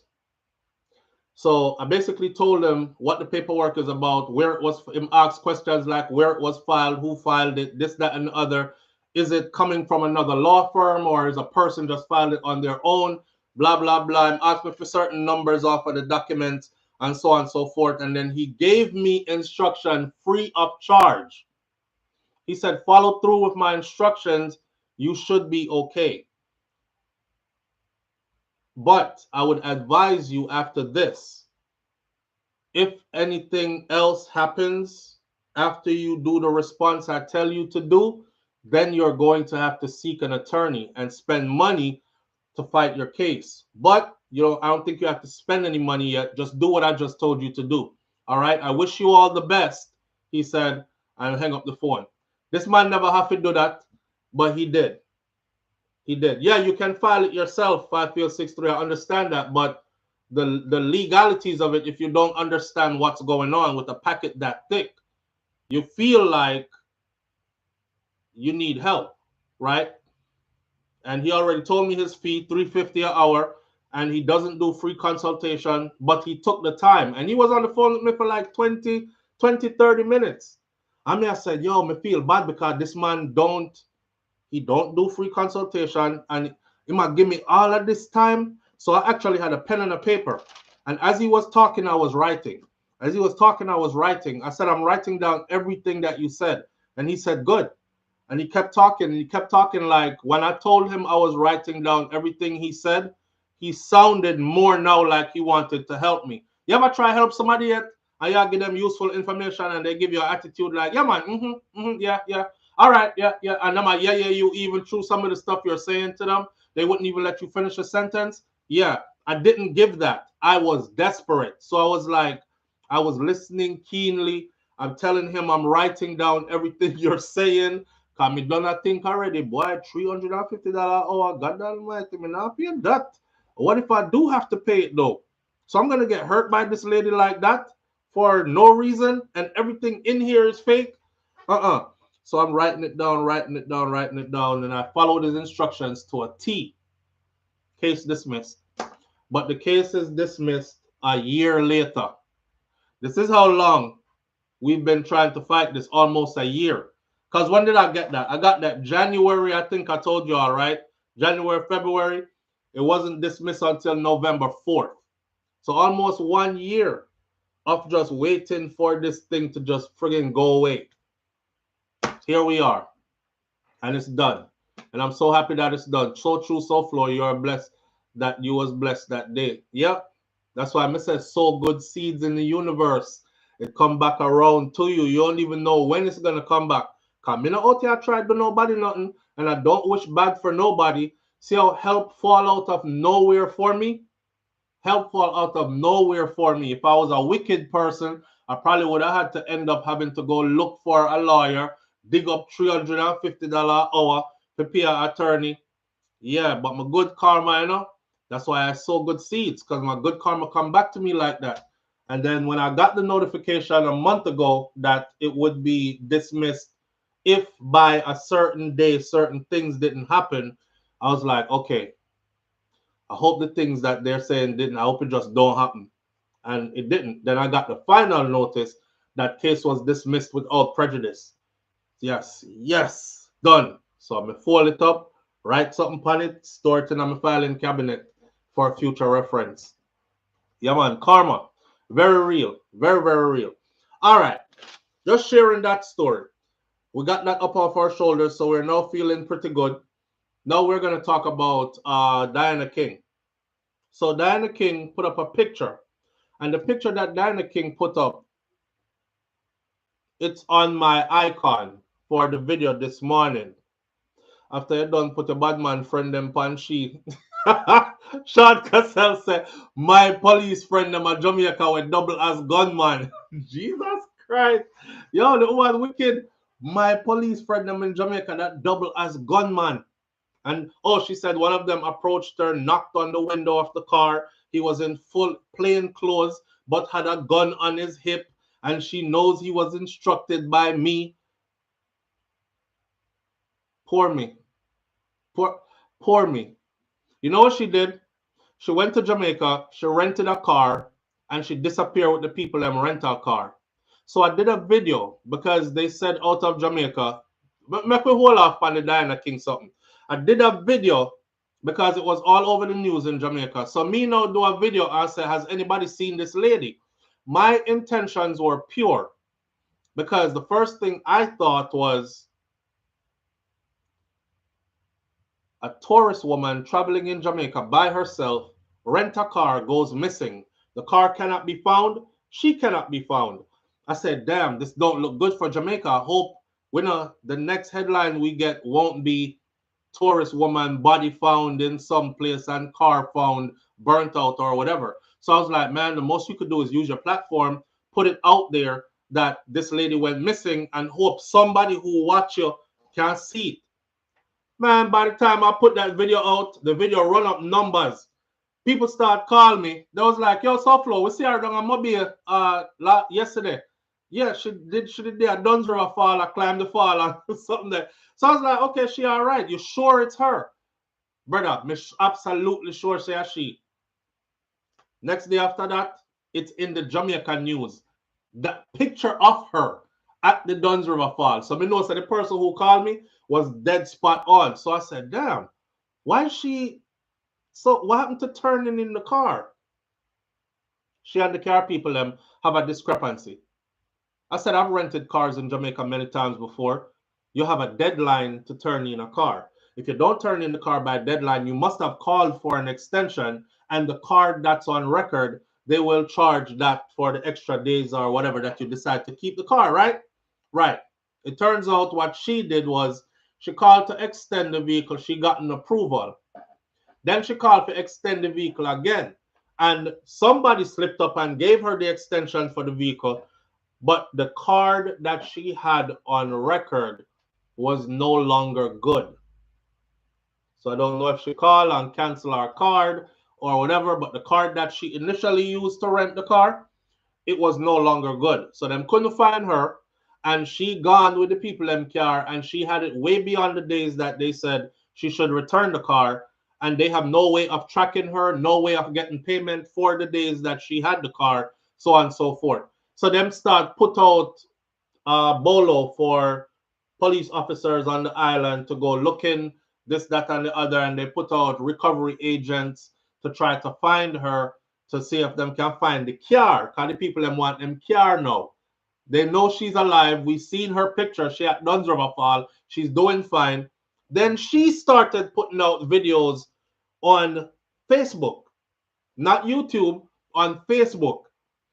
And she put out a video on Facebook about, I just bought an island in Jamaica, and Jamaica is surrounded by many small islands if you didn't know it, and my money is so long, and I got a whole lot of paper. And she had a strong New York accent. I had a whole lot of paper, and I'm gonna farm up and turn the camera around, let everybody see this, because they be hating and they don't even know that I got it like this. And I see this island right here. I just purchased this whole island right here. I mean, I watch a video. I mean, I said she purchased a whole island, but she can't call the people and tell them which part she did with them little car. Something that make no sense, yeah, so. Then she's kept making more videos about my Louis Vuitton bag and my shades alone cost how many hundreds of dollars and this and that US dollars. And I'm walking with like how much the thousands of US on me. It's not a problem. Money ain't a problem. And I'm looking at where she's staying. And I was like, the kind of money where you talking about you have, why you staying in a place that look like that? So that's when my narrative changed to bring back the people in the vehicle, right? So I did a video that said, I can't stand people like these because they come to the island. We're already volatile and they make it worse. Them come, them going like something wrong with them, have people thinking the worst, and then they just fly out of the island and they don't backtrack the story, leave us with a good review or anything. So I guess that's why she turned on me. My videos of her got hundreds of thousands of views. I did a couple of videos on her, and I guess she got offended and like, okay, so a lot of people saw me on your channel, So you the one that's responsible for police pull me over, man knock on my window with gun, this, that, and the other. The lady was detailed in her lawsuit. She said the guy pulled the gun from the holster, knocked it on the window, and she had to pull the window down, and he was pointing the gun in the car at her. And this has caused her severe issues. She's no longer able to sleep. She's lost a lot of weight because she can't even eat. She is severely distressed. She's going through counseling. All the if you see the details, I'm like, yo, me, poor me. Musty Monkey Island, she buy. And your money, and my money she not gonna use by it. She had a plan. She had a plan. And the plan was my money shot. But here one lady. Boy, I don't know what kind of island you buy with my money, cause you go sue me for my little change. I cannot hear some me broke too. You wasn't getting nothing from me in the first place. Me broke, she broke her, apparently. The whole of we broke. And I was wondering, I said, why didn't she sue the Gleaner, Star, Observer, 3 major news? Why you didn't sue them? Frig, why didn't you sue the rental car company? You know, I don't want to say the rental car company name either, but why you never sue them? They are located right in the airport. As you fly in is one of them. You can pick up your car and go. Why you didn't sue them? You picked me out of all these people. And I reached out to her personally and she didn't reply. Yeah, because our whole address and everything depended on it. So I reached out to her personally, which was one of the instructions from the attorney. I reached out to her personally and I filed a response with the court. And she didn't reply to me. And I kept following up with the case and she wasn't keeping up with the case in the courts either. I guess it was one of those things to either shut you up or scare you or didn't know what she was doing.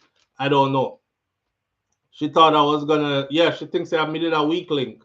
And I was just gonna bow down and curl up and take what she had coming. And I wasn't. I wasn't. So for future reference, if you send no lawsuit my way, I'm gonna fight you upon it. Because I don't do anything to deserve a lawsuit, and I'm not the kind of person that go around violating people. I don't spread misinformation about people. I go out of my way to make sure I do proper research. This is my notice I'm filing right now. I don't do any of that. So if you file a lawsuit against me, I'm gonna fight you on it. Okay? So think about before you send me any cease and desist, before you send me any lawsuit, before you send me anything. Serve me with anything, just know send me I gonna fight you back on it. Because I'm not one of those people. And I cover my ground. I put in extensive work to cover my ground from beginning. Right. We've been doing this for a while. We have some sense about what to do and what not to do. I would never try to sue a powerful man like you, Mr. Bram said. Boy, and that's the thing. I don't even think I have any power. I just love doing what I do and I just do it. Yeah, I know a lot of people. And a lot of people are willing to give me help, which is powerful because that's by connecting me by myself as just little old me. I'm just a regular guy. Don't try to do nothing to me. You know, my God big. That part. Me little, but my God big. See? So I'm going to fight you with all that, my resources plus prayers. And I'm pretty sure I'll be okay. On top of that. SouFLo, she didn't do her research about you before she jumped. I guess not. I guess not. Audrey Wright says we do due diligence over here. So yes, absolutely. She probably drop out. I know me make she drop out. Ben Bully said she probably drop out. If she drop out, I know me make she drop out. I wish her all the best wherever she's at. I'm sure she's probably off suing somebody else who will bite the bait. I wish her all the best. I didn't call her name because I don't want to call her name because I don't want no problems from her. None. Her and our money was she's probably on her island that she bought that's off the coast of one part of one place around Jamaica back around there. So she probably over there enjoying her life. And I hope that's what it is. And I wish her all the best for it. Yeah. Now, let's move on to the Diana King story. The Diana King story. So Diana King did a topless new look, and if you look at the icon in my new video on this video, you will see that she has removed her tatas. That's not new. But Diana King did not remove her tatas because, you know, some women are removing their tatas because to prevent them from having the cancer that would cause them to have to remove the tatas in the first place. She removed hers because she wanted to appear more manly. It wasn't a health decision, it was a decision to go a step further into transitioning completely. Some people say a transformer, some people call whatever, but she moved her tatas because she want be one man or more man-like appearing then, so to speak. So following her 54th birthday, Jamaican singer Diana King has been showing off her new look on social media, walking around topless, like a man with his shirt off. The Spanish Town native, who is best known for tracks like Shy Guy and Treat Her Like a Lady with Celine Dion, she celebrated her birthday earlier this month on November 8th. Now, as King continues to celebrate the new era of her life, she shared a video on X, that used to be Twitter, to celebrate her rebellious spirit. In the video, which featured multiple clips and photos of the singer, she appeared in good spirit, and as King went topless in the park, public park, topless. If a woman in a public park and it's not a topless park, take off her shirt and walk around, them will call police indecent exposure charges. Y'all ever thought about that? But if a guy takes his shirt off in public, it's not indecent exposure, right? But we both have chests that have nipples. The only difference is you might have more titty than the average man. But there are some guys out here who have titties that look like women titties. So how come when he take his shirt off, nobody call the police for indecent exposure, even though he look like he need a bra too? Anyway, that's a whole different topic to talk about. So in the video, which featured multiple clips and photos of the singer, she appeared in good spirit. And she went topless in the park, revealing the scars from the breast removal surgery. She declared 54 and much more in store. Diana King went on to share a photo of herself in recognition of Trans Awareness Week. In 2022, the singer launched a GoFundMe to raise $18,000 to undergo top surgery to have both breasts removed. The singer, who had previously come out as a lesbian, shared that she was now non-binary and considered herself multi-spirited, feminine, masculine, and everything in between. In 2018, she tied the knot with her partner, another female woman, Jamaican violinist Mijane Webster.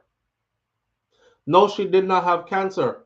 She removed her breasts because she wanted to appear more manly, more masculine. Seeing Diana do this, right?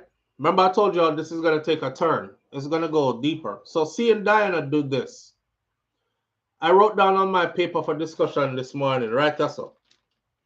I said that this is a perfect example of what trauma does. Trauma does. Raped multiple times growing up. She had no desire to be with men. She tried being with men throughout her life. She tried being with men. She tried having a relationship. I think she's a mother. She has a child. She tried the traditional route. She tried to continue life like.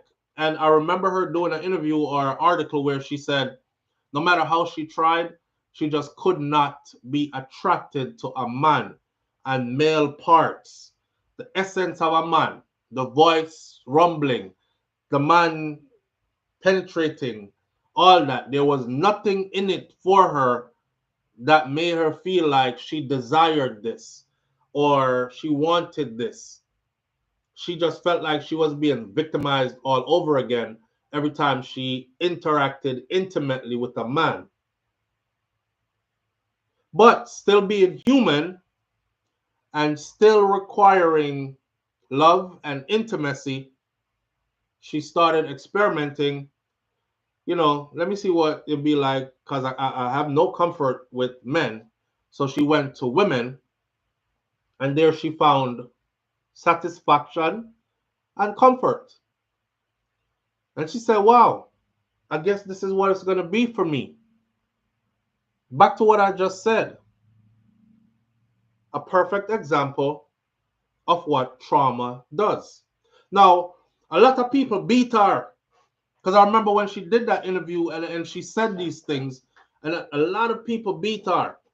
Yeah, them did beat her when she said Jamaica protect pedophiles, and then we run you down and chop you up if you say you're a Batman or whatever. But if a man rape off a little picnic, everybody act like them not here, say that him do, or see say that's what he is, kind of thing, right?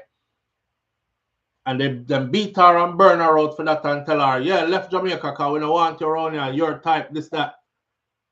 But when she also said that she went to the woman route because what happened to her happened multiple times throughout her growing up, and she had no desire to be with a man. The people them that was beating her, I think I remember me saying something like, I'm not beating her. I'm not. Who am I to beat her? Me know say the world's strange. Me know say certain things we were taught growing up, and we know say what the Bible say and all these things. But if you put life in perspective, right? Who am I to minimize an individual's trauma? Who are you to minimize an individual's trauma? If an individual is telling you, say, you know how much time I get raped when I grew up? And I went to my mom, she didn't do nothing about it. I went to my dad, he didn't do nothing about it. My uncles didn't help. Matter of fact, one of them ended up raping me anyways. I said, since me already, I take old me can take fame too. And that when people tell you them kind of story here, right? And then you see where they at in life, you can just look on these people and just wish them well. Me just wish that them find a place of peace and a place of happiness in life. Because life's short. Life is short. And to live in turmoil all the days of your life, and then life ends for you one day, knowing that your whole life was tumultuous, I wouldn't wish that upon nobody. May I try to be happy every day. You see if you disturb my peace and my happiness, unless you're Shakira, me cut you off immediately. She may go fight with a little bit, and she can disturb my peace and happiness a little bit, because I saw husband-wife relationship go. You know, go always be joyful and all these things. But you have to work through your thing and get back to the happy place. But for the average person, friend, family, whoever, you disturb my peace just a little bit. Life too short. And me done past the age already where my age not even depend the calendar no more. So I'm at the stage where I'm like, listen, I don't want to see nobody unhappy. So I really thought about it, and I watched all the nasty comments that she got. Move on, go. You're a lesbian for a long time. You want to suck pussy. A long time. A woman you didn't want from morning. And a part of me was being ignorant. And I was like, okay, so if man did rape one man and the man just got turned back to man, then that means that. But filtered through all those thoughts and got to the place where this is my refined thought on this. Diana, go and live your best life here. Live a life that is suitable for you. Like them used to tell me when we did liquor, you're born by yourself, you're got dead by yourself, and in the space between birth and death, in the so, that space there, nobody not responsible for you in there so. Whoever did responsible for you was only responsible for you for about that long. The whole rest of this is you and on you. right? So make yourself happy, my friend. Okay? Your traumas you've had to carry. Me never have to carry them. So I wouldn't dare pass any kind of remarks against you because you're dealing out of a place of trauma. And not only are you dealing out of a place of trauma, you've told explicitly that you're dealing out of a place of trauma. And I like she hide it. And we're wondering, damn, what happened to Diana King? How come she just gone that way there? No, she specifically told us. So when somebody put themselves in a position to where they are so vulnerable that they open up in that vulnerable space and tell you things that has happened to them, stuff that a lot of people keep secret them whole life, take it to the grave. I don't want nobody knowing I got raped multiple times. She opened up to tell you, and you still pass remarks upon her like, she fi dead, move on, go, and that's what you want to do for a long time. No, man. You have to have like empathy in life for other people. I ain't trying to be a lesbian, but I'm trying to put my foot in her shoe, and I think I did, and realize where she was coming from. I'm not saying if something similar did happen to me, so me would have turned the whole next way, but me can't talk because nothing like that never happened to me. See, everybody can say what they will do, right? You ever seen somebody get ready for, yo, if that was me, do this and do that, and then you see it happen to them, and them never do not one of the things what them say them would have do. Yeah, you don't know till that is your turn. So with that said, it is what it is for her, man. I ain't really too concerned about how she living her life. I was surprised. The initial surprise is gone. I always thought Diana King was beautiful, sexy. You have to understand, I grew up in that era there where Diana King was huge. Newfound stardom and fame and all this. And then you're there foreigner, grow up as a little picnic, and you're like, that's one of us, the Diana Kings and the Heavy D's. Remember Heavy D? We got our own thing. Yeah, Heavy D, they come from Mandeville. But yeah, them people there started making us feel like, you know, we belonged in this, them time they again, remember it was rough to be a Jamaican, right? So we grew up back then. So we had somebody now in a foreign where we could have looked on the big silver screen. And of course, as a little boy, you're there, damn, she fine as hell. You know, and she was pretty as hell and she was fine as hell, you growing up, looking at Diana King.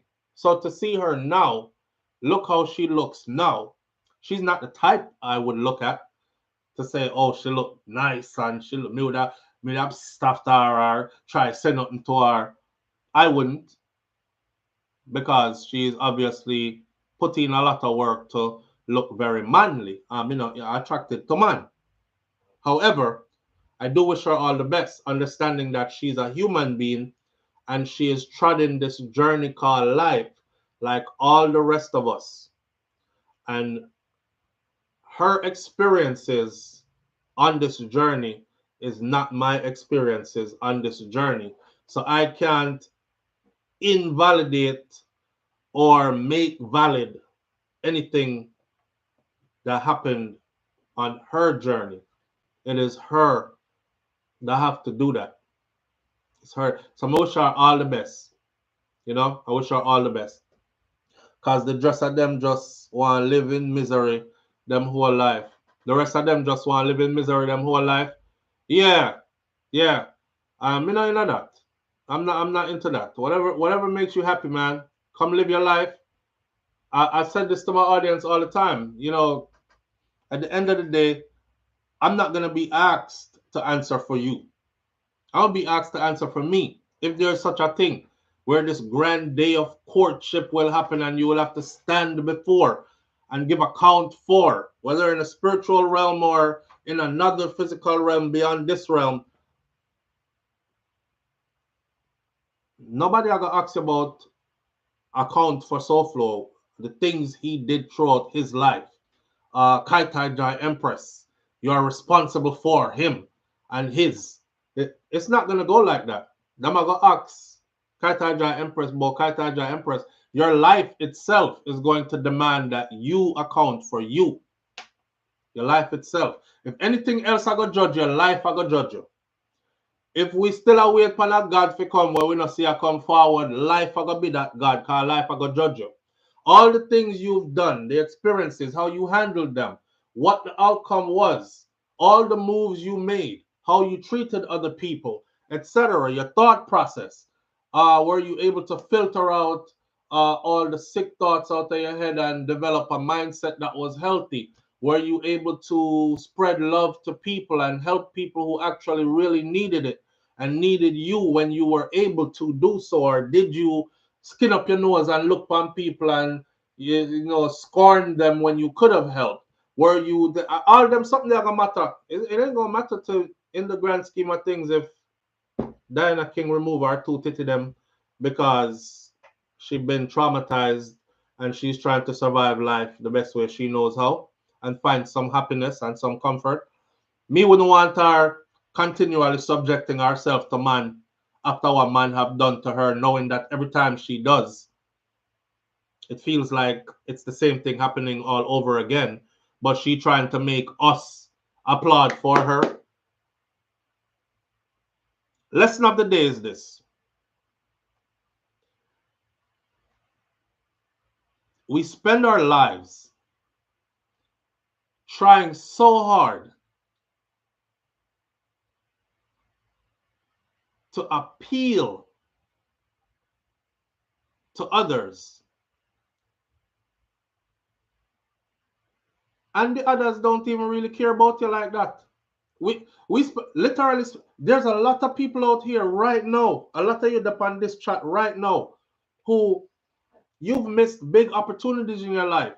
You still haven't come out as your real self yet. I ain't talking about just being gay. I'm talking about your real passions you're not even pursuing because you're trying to please others. You know, somehow you wanted to pursue music and entertainment, but you're over here pretending that this is what you want to do. You're unhappy as hell. You want to pursue A or B, but you're over here doing C. You want to talk a certain way, but you have to talk a next way. You want to live a certain way, but you have to live a next way. All trying to gain approval from others. Imagine living that life. Imagine living a life of seeking approval from man, from mankind, men and women just like yourself. You're going to live an unhappy life and you're going to die unfulfilled. That's the message of this. You're going to live an unhappy life and you're going to die unfulfilled. Yeah. So I wish for everybody on here this morning, I wish for you to brave up, step out, and live as you are intended to live. Remember this, we're not all the same. We're all unique. You're not supposed to be like me. I'm not supposed to be like you. I don't know who have we in a one box I tell we said the whole of we must look alike, dress alike, move alike, speak alike, this alike, that alike, sex alike, this alike, that alike. We're not. We're not. We're all different. That's the beautiful design of the Almighty Creator, is that we are all uniquely different from each other. People will spend their whole lives trying to make you like them or like what they want you to be. And a lot of people will adhere to that and spend their whole lives trying to make themselves look like or be like what people want them to be. I pray to God I break out of that mold if it's on me in any way. It had to be. I was in the army for how many years? So I know about conformity. But I'm not try to live like that my whole life. And I don't suggest that anybody does. Your own life experiences has brought you to the point that you are at now. You must know what you need to do now and to enhance your happiness, to live the best life that you can live while you're here. And with that said, stop going like you're here forever. Once you realize that, then you'll get on with it in the way you're supposed to. You're not going to be here forever, and you don't even know when you're going. So stop wasting your time trying to please other people who really don't even care about you like that in the grand scheme of things. Right. Misery Naya TV. Misery. Jeff says 1,000 years from now, nobody will remember you. So live and laugh. Live, laugh, love, enjoy life. Jeff, not even 1,000. 100 years from now, nobody will remember you. So forget 1,000 far. 100 years from now, not a rotted person will remember you. 100 years from now, your children will have children that have children. Not one of them rotted are going to even talk about you. They will talk about your children because they had them. And they will be grandparents to some children. But nothing beyond that will remember you. We'll talk about you. So yeah, live. Night TV says, I told my man I'm attracted to women. I just don't sleep with them. LOL. He just looked at me. What, you're gone too far now, Night TV. You're gone too far now. Imagine me, I tell my wife, say I am attracted to men. I just don't sleep with them. Shakira! Damn! Imagine you're gonna tell your wife, say, babe, you know, say, I'm really attracted to man still, you know. Yeah, man. I just not sleep with them. You see all of me there, gym. I see some brother work out. I say, boy, them chest buff and broad and sitting. I love how all that one day, how him beard look on them thing there. Yeah, me like man with hair upon them face and butty fish. No, I'll take that back. But no, you absolutely sound like you're gay. Okay? And I think a woman would definitely have concerns about what the hell her husband just said to her. Right? But me not lie still. It look like everybody in this generation. I think I don't know what happened. I don't know what happened. I guess the net was casted out and the net catch a lot of people. Me not catching that net of blood clean. Listen, don't get me wrong in here this morning. Me not like nothing but woman. Me not look for no man in a no way. Yeah, me can look for a brother and say, yo, bad suit. Me like a suit there. Yo, or yo, them shoes there bad. But if you go look for a man and talk about, oh, he is so cute and me don't know something about him just sexy. And no, me feel like a woman now. Where I look a man. No. So the woman them, where they are talk about, ain't nothing wrong with looking at a girl. If I was a girl, I would have been my type of girl. Because them have you too. Them have you're caught too. But it's okay. It's 2024. That's what I say. Live your life. Yeah, don't nobody fight it. I live your thing. Don't let me stop you. Trudy L. Blaze says, Flo, what about the deadlines for them church people help the artists? Well, Trudy L. Bay, on that note, Trudy L. Bay, so make we switch. British Jamaican girl says, Flo, it's more like she's bi. Yeah, it is. It is. And if it's good for you and it's good with your husband, then hey, who am I? I'm on the outside looking in. I am not in your union. So you do what suits no good. Yeah, but me can't look for my wife and tell her about me like man and me attracted to man, me just not sleep with them. She gonna think me a Batman. I'm a Batman just waiting to pounce. I just haven't pounced yet. Nah, TV said, he said, nah, his business babe said, LOL, said that's not his type of mix-up. Yeah, him said, let's go. Let me talk about this, the other. So, Trinity L. Bay, I could switch the topic right now. Nan says, I am confident enough to compliment another woman, but I love men. No substitute for me. Yes, and there's a difference between complimenting. It depends on where the compliment go. That's why I say, I can say, yo, nice suit. You know, I'm like how the brother suit look on these kind of things and them shoes, they're bad and something. But if you're there here, I talk about, oh boy, she's sexy. And you start, I see women do this. She's sexy, her body and her breasts and her this. You're caught up in the net too. You're caught up in the net too. Yeah.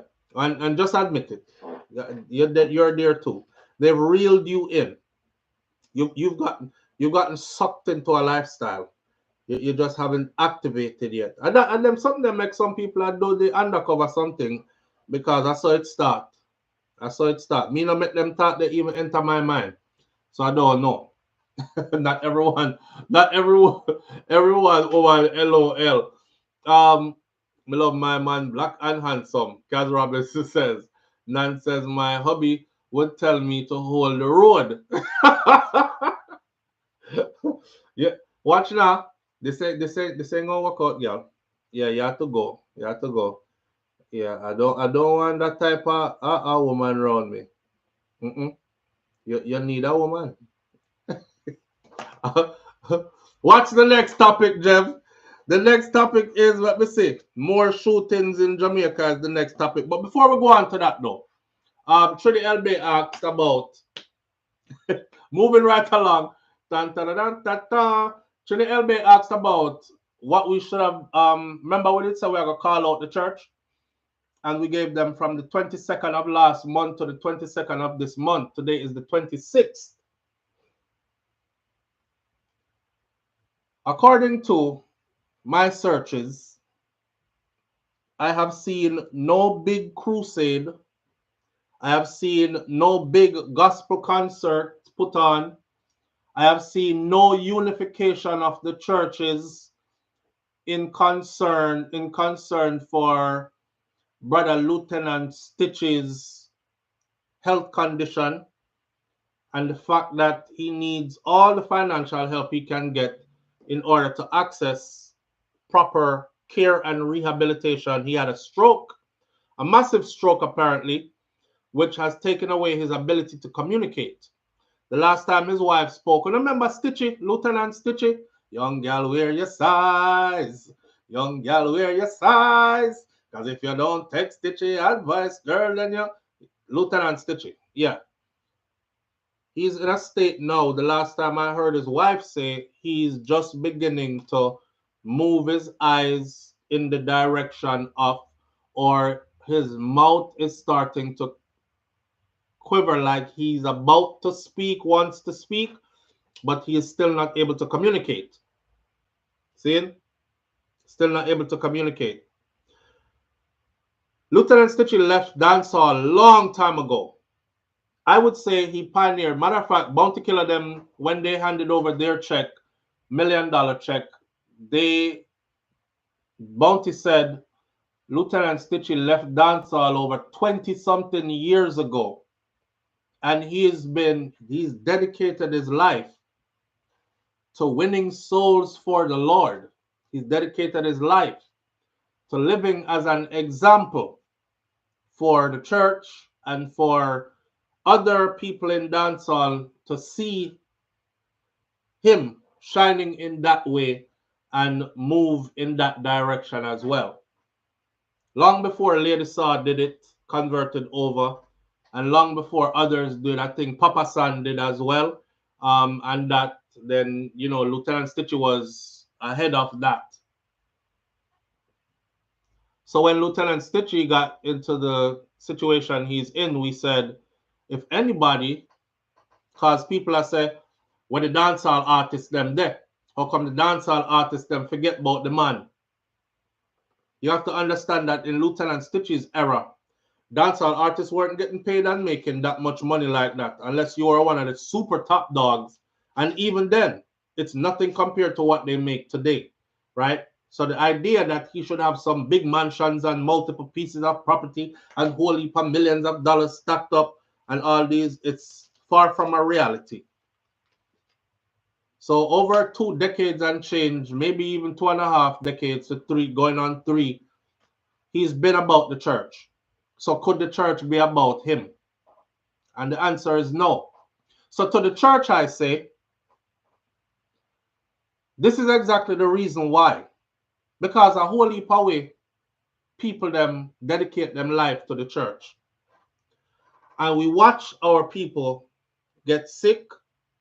We watch our people go through hardships. And we watch the church not be there for them.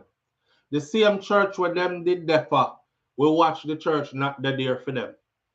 So it's very hard to pull in young generation and new blood and new hearts then when we've seen what you all have done. When I take on the money, I want to make sure say the head and leaders of these churches have the best things in life. And that's about it. Poor little Miss Mary, JPS bill no stop killer. As she one down there raise the two grand picnic them what she have, cause her son bad and they are prison and her daughter they are foreign somewhere and no business about her or something. She come faithfully come to your church. She throw her tithes and offerings faithfully. And when time the light cut off, you tell her say she not throwing the right amount of tithes and offering. That's why she not receiving the amount of blessings she's supposed to be receiving. You need to throw more. Or you tell her say you're not praying hard enough, man, or you're not fasting hard enough. You need to go down on your knees in prayer and you need to fast 7 days straight. And if she tell us that she fast 7 days straight, you tell her it wasn't enough. Go 14. Tell the poor woman maga down. We've seen what y'all do, church. We've seen how you scrape out a lot out of the community and barely give anything back. And all of your money is tax-free money, while we pay a whole heap of tax for everything. Yeah. So we're pointing the finger out today, so everybody is aware. This man gave over 20-something years of his life to the church. And yes, shout out to the people who did, from church organizations, who did put together something and gave something. But this is not the little trickle that I was looking at, one over there, one over here for. I was looking for unification based on who he is and what he has done, his body of work. I was looking for unification amongst quite a few churches, organized, put together something solid, big, and hand over a massive check. It could be done. It could be done. But Lieutenant Stitchy, honestly, them not think highly of you enough to do it. That's the truth. That's the truth. Virtuous Fire says that is exactly why I stopped going to church. Audrey Wright says, meanwhile, Pastor always upon his knees, but on a prayer, my prayer. Yeah, and we watch the church just say pray. Yeah, just pray.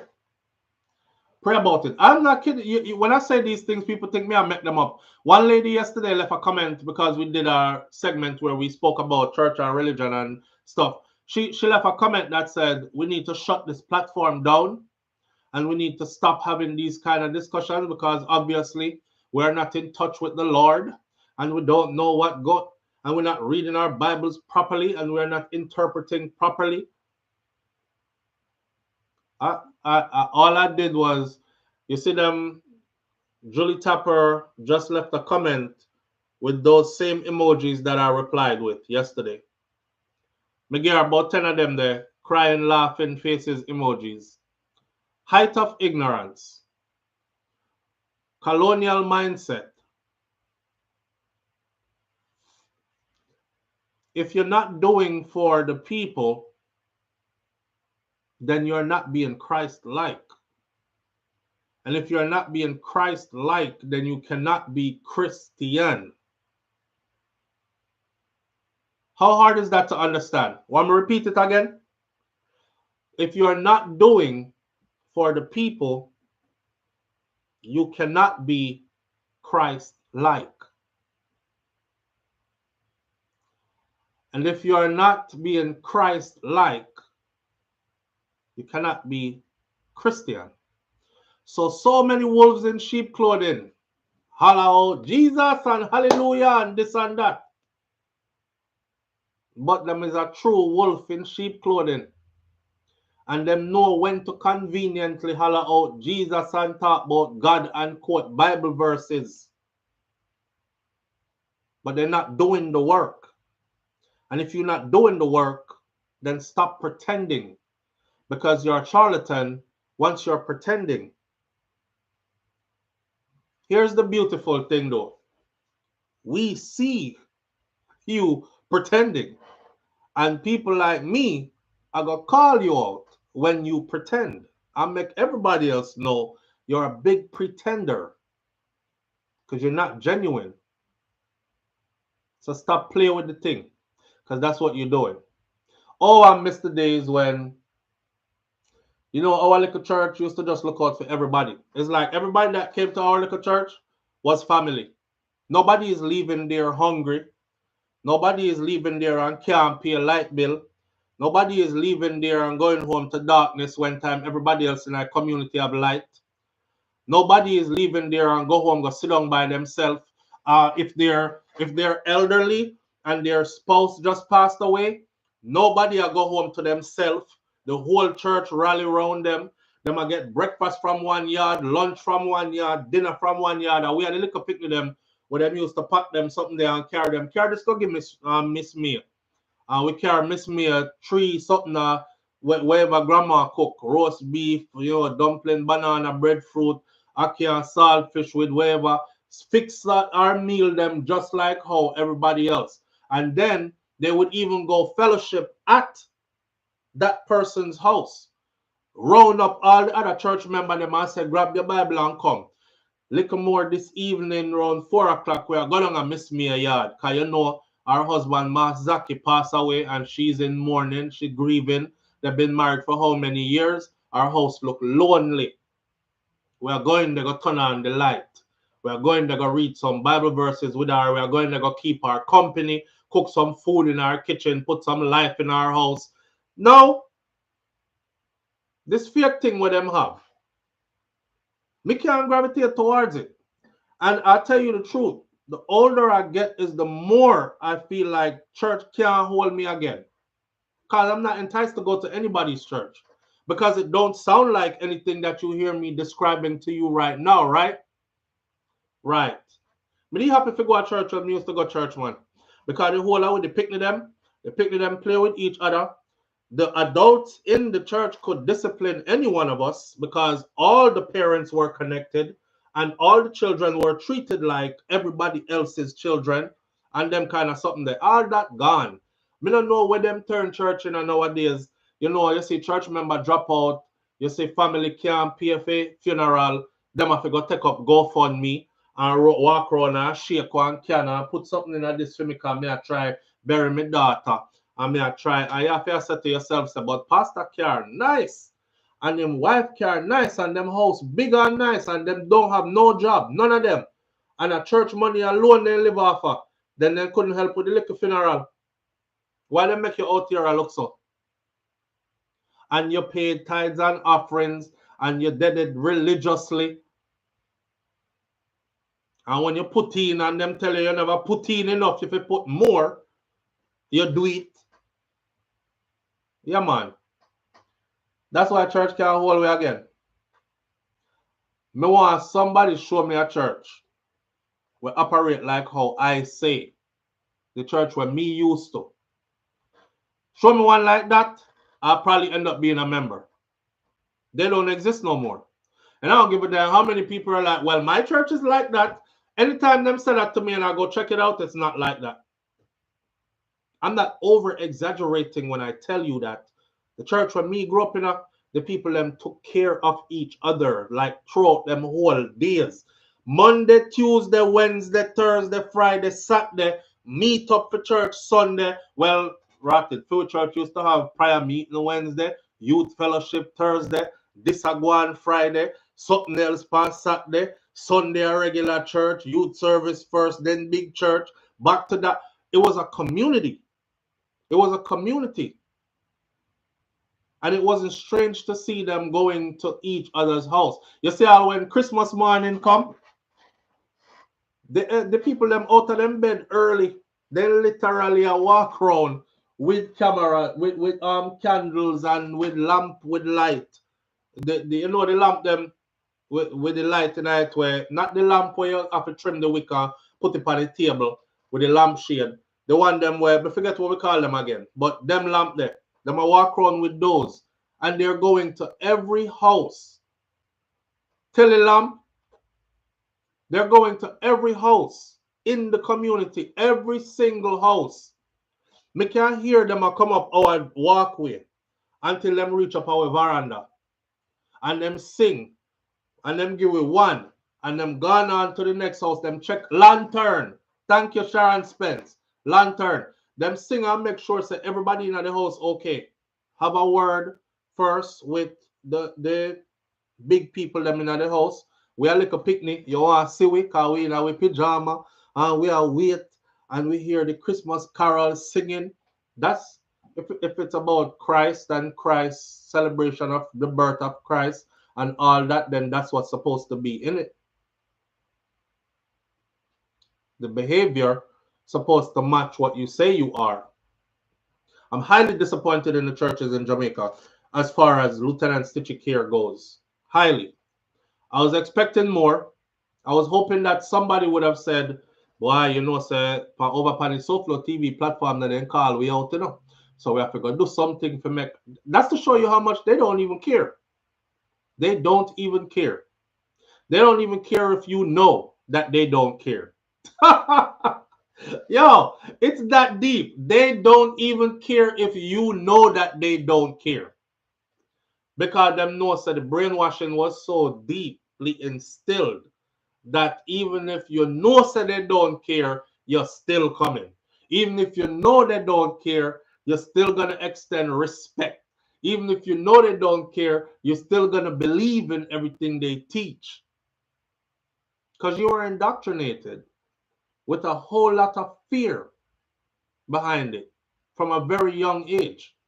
That indoctrination was powerful. Hear me I say, me not stay with no institution or support no institution that can help me back out or support me when times get rough. And this is life. Times are going to get rough at some point. Some people feel like I'm up now, so every day is going to be up for me for the rest of life. That's not how life goes. You're up sometime, you're down sometime. Sometimes your finances good, sometimes they're not. You know, not because you've had a long run or a nice run you think it's forever.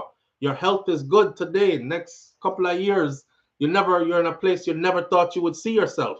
Like Lieutenant Stitchy, unable to communicate, massive stroke. He's not a man who go out and party and drink and smoke and chase gal and you can say, yo, I saw him live him life, man, and sit there, catch up to him. It's not that. You know, life happens. But I would like to know that my church family would be there for me when life happens to me in that manner. If I know that, I don't want to be no part of it. I don't want to be no part of it. Maybe go and buy up insurance and save my money instead of dash away in your offering plate. Because if I that him did that do, him probably would have some money right now, long-term care, insurance, and all these things. And he would be good right now. Think about what I'm saying to you. Every weekend you go to church, go dash how much the amount of money. You multiply that times years. You would have had enough money to take care of yourself now in an emergency. Yeah, but you give it to them. And them good, and you not good. That's not okay. And some people want to go on like you're not supposed to speak these things. Because you're afraid that people speak truth. And you're afraid to hear truth. Truth just rubs some people the wrong way. Because you're so used to being lied to and tricked and told what to believe. Somebody comes telling you the truth, you're highly offended. Because they trained you not to like truth. Live on the air with SouFLo. Good morning. Morning, SouFLo. What go on, family? Yeah, you know. All right, talk to me. You feel up on the topic about man or woman complimenting each other. No, sir. I'm on the topic about Lieutenant Stitchy and the church. Okay. Yeah. Okay. Jeff like, what people like, sometimes we get phone calls and then kind of start all the way up so we get there. Yeah, Jev and Trini LB and them say them tired of that topic there. And them they want to move forward. What? Okay. All right, me I'll lend you a courtesy. So what you say? Yeah, Don't make it long though. believe Don't that, make it long no, though. I'm not making long. All right. I believe that man and woman different. You know, I feel like there are certain things that woman can do which is acceptable being a woman, and there are certain things that man can do that a woman would do that would not be acceptable for a man. You know what I say? Like you grow up, like and what? say Like what? Yeah, like your auntie them, you have an outside bathroom, two of them will in a bathroom a bit. And that's normal. True. You have a point, bro. You're not going to see your uncle or your other uncle in a one bathroom a bit together as a man. Then the one of the river be man. Yeah, but that different. That's a river that bring that type of temperament there. Yeah. So that's a river and public, like that's like being at the beach. You know what I say? But like talk about being at home and being locked away in a bathroom with the next man or the next woman, it is not the same. That's true. Women are so feminine that they have a different energy. Them even India put on each other makeup after them beard and all kind of thing. Yeah, true. One of them in a towel in one room. Yeah. And it's just normal. Yeah. It has homosexuality or anything. Yeah, true. You know, so Steve, all right. You make a very good point. A presentation, I touch that right now because I understand the people want to hear. All right. But maybe that presentation about who sexualize the world more, male or female, and it's like a PowerPoint presentation. Right. For me, elaborate and give facts and information about how females sexualize the world more than men do. Right. You know, I say based on how them dress and reveal themselves. But if you want to check it out, you can send the link and you click on it if you want. But I'm not going to put it, I'm not going to say just because I'm not trying to end it. Send me the link though.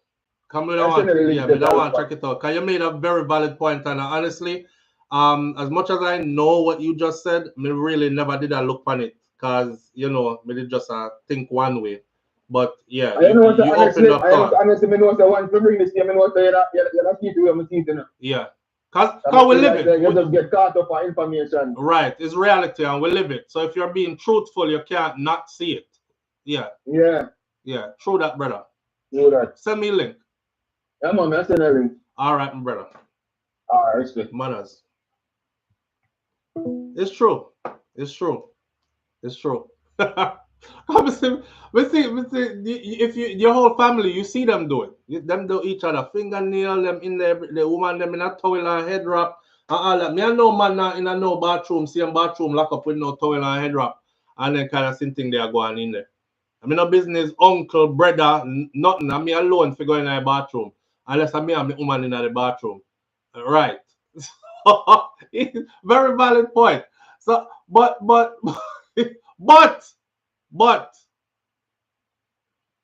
that is different from going out a road and seeing a woman and saying she's sexy. You there home with your family, your sister, your auntie, your cousin them, the woman them help each other get dressed to go out, car party or go on tonight or whatever. Let me do you here, girl. All right, so what happened to John? Your John, you know everything, my advice to you, don't name my son John, because he mean everything over here up on SouFLoTV. Yeah, girl, so what happened to John? Boy, I'm not talk to him no more, whole party for me. You not talk to him no more, no, sir. Me not talk to him no more. Me and David then now. Bigger David from down at 17. Yeah, man, him same one. All right, girl. Boy, me not know, and them put on this for you. And them did they are playing at each other face. That different. From you go to the road, go see woman and you as a woman and talk about, damn, she's sexy.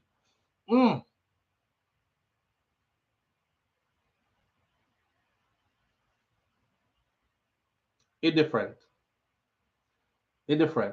Me understand what the brother said because we grew up seeing it and never go on with it, but that different. I know the same energy. Because you wasn't in the bathroom with your auntie or your sister them I talk about, damn, you fine as fuck, you sexy as hell, you No, you need in there as family members. Fix up me here, girl. Turn around, make me fix for you here. Why we are gonna have a whole heap of fun tomorrow, you know, or tonight, you know, a party. I got shot. This I got that. That different. That I know the same energy that. What may I say? I'm saying wrong? Am I wrong? I want to say the yes and the no's. Am I wrong? Eh? Not true me attack. It's a different energy that. so yeah, brother, I understand what you know where this bring me to. All right, so the two people them whenever want to hear this conversation exit stage left. I apologize, but we can't hold up authenticity just to please two people. Hear me out clearly. Jamaica have a thing, right? Where what the boy for dead? Yo, two man can't yo, brother, you're not even supposed to dance so close to one next man, right? That kind of stuff. How about me I watch dance? I me hear Gage song come on. Boom, boom, boom. Boom, boom, boom. You know that beat there, you know. Anytime you hear that beat there, figure go on, you know. Boom, boom, boom. Me say you're down in your throat, girl. Tapping eyes make me come in your throat, girl. Down in your neck back. Me hear that, and then me see the camera go so by the crowd. And two girl, me say, I get a stuck off the next guy. Come here, say, this is Jamaica. This is Jamaica, dancehall, Jamaica. The same dancehall when them used to say, yo, DJ play a song and them say, wheel and pull up that, yo. Any man can put him on in the ear, so right now. Is a man who make man climb on him back already. Me say, any man in here, every straight man in here, go so. Put your hand in the ear, yes, so. Now, any girl in here, no make no girl climb up between your area, put your hand in the ear, so. Now, how we went from that to boom, boom, boom. Boom, boom, boom. Me say, you're down in your and girl grab girl and start and everybody around them excited and take out them phone and oh look for them. Why? It's cool when it's women. Two man can't do that. Dance mash up. Me now ask you, if two man do that at a regular dance in Jamaica, dance mash up, the two man them have to go run away. So the hypocrisy is as long as a two woman do it is okay. And I think it's because Jamaican men are thinking to themselves, say, well, me see somewhere in there where me can fit in myself and have the two of them one time. But we don't see which part we can fit in with two man. So, yo, them boy left for dead. And them have to go run from around here. That's the truth. That's the truth. So because you are now accepting this, you know what I mean, says our norm and our standard, because me I come from the time when any girl in here will never make a girl put her mouth on her mouth yet. Put your hand in the ear and go so no. And the whole of the woman them put them hand in the ear. Any boy in here will never make a next man climb on your back yet. And you don't see nothing in a man when they feel you because you're a watch man like that. Strictly girl to your thing. Put your hand in the ear, go son. No. And music start playing. We never did in a day woman apart woman. And if you watch with culture, you will see it. The women make an excuse about it. All the men are so aggressive to us that when we go to dance now, we just go in a group of tens of girls and fives. Because we make our own money now. So we don't need a man for these things. So we can go out and buy our own drinks. So we go out and we stay in a group to protect each other. And I don't know, when the song them start playing, you feel like you want to wind up yourself, you know? So you just wind up on your girlfriend.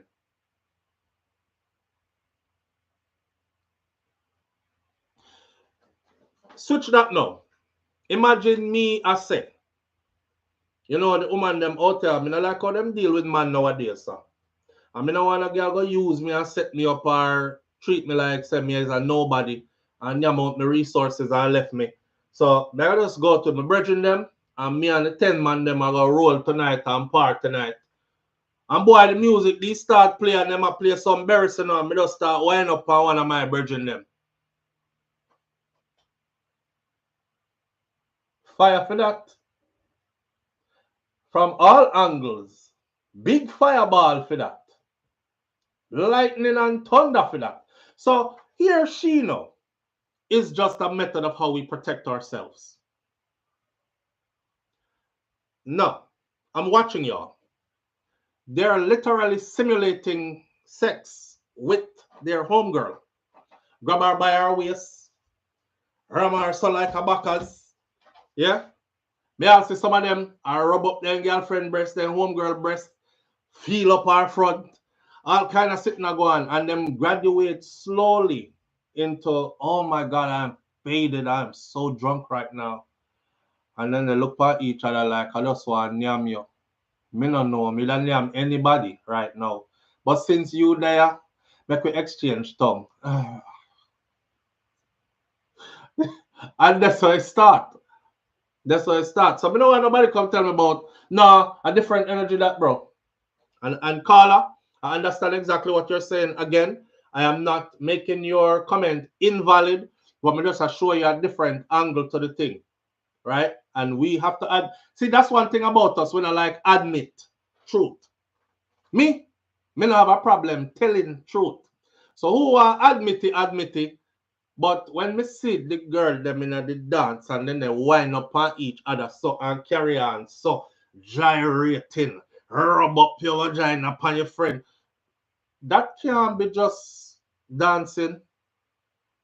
If that was just dancing, it would be like in the 90s or early 2000s when we used to go dance and your homegirl dance deso beside of you, over deso.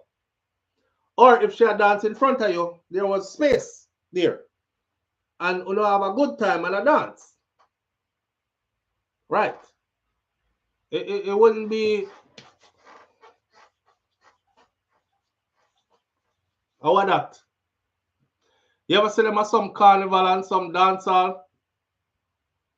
Nah, sir. You can't pass that past me and make me accept that it's just dancing.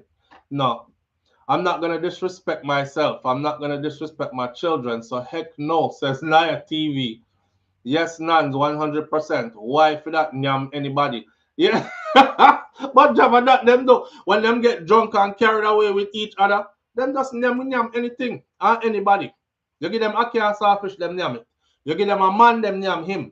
You give them a woman, them nyam she too. Them just nyam anybody. They're under the influence of whatever it is they're taking, whether them pop pills or them smoke too much weed or them mix the weed with the alcohol, they're faded. It's just one life to live in that moment. You know, so them think they lower inhibitions anyway. So if you don't have no good control of yourself, you shouldn't be doing those things in public anyway. Also, some woman find themselves in a middle of 5 man and everybody take a turn. And she don't even know what's going on because she done drunk out herself. And alcohol don't tell no tales.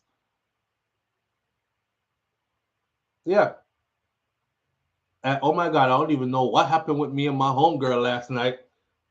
I'm kind of like faded in and out, but I remember a little bit of it. Did we do something? Happened a lot. So no, it's not the same energy as your auntie and your mother and our sister and the cousin and the girls in the family and home girls and them shower and beard behind the zinc and wash up and everybody put on them towel and do each other here in our closed space and that different. That different. Live on the air with SouFLo. Good morning. Yeah, so. Yes, sir. It break down to one simple thing. Female bisexuality is accepted. Is accepted. Yes, female bisexual. By who accept it? By most men. Yeah, but that may I say it is accepted by who accepts it. Yeah. Yeah. Because if you think about it, even in American culture, like if you go to college, most female will tell you, sir, them have a girl on girl experience in their college days. Yes. But may I try explain the whole dynamics, because in college we party. So yes, especially those who live on campus or those who follow up campus activities, we party, the frat parties and all that, we party. And then this is where young and not really knowing yourself and consumption of alcohol or whatever else comes into play, and then you end up doing them kind of stuff there and them something there. So yeah, but it's about different things. If you ever think about it, here the Perry have a song, big hit song. I kissed a girl and I like it. I kissed a girl and I like it. yeah. Nobody knows what to that. Right. Them just sing it and normalize it and go on about them business. Exactly. Yeah. And if one man did a sing one song, I kissed a man and I liked it. It's more fire.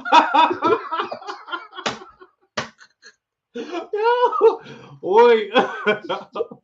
Oh, it's a true one. Manners. Oh, I can buy myself flowers. Oh, I saw. I kissed the girl. Liked it. That's exactly why I never touch alcohol, you know. Says Audrey, a whole heap of things alcohol do. Me not like a whole heap of things alcohol do. Watch on the show I go end now. The show not end now. The show soon end, because we have one more thing to talk about, which I think this is gonna bring us out of here on a conscious level. All right, we're gonna end the show. Let me see.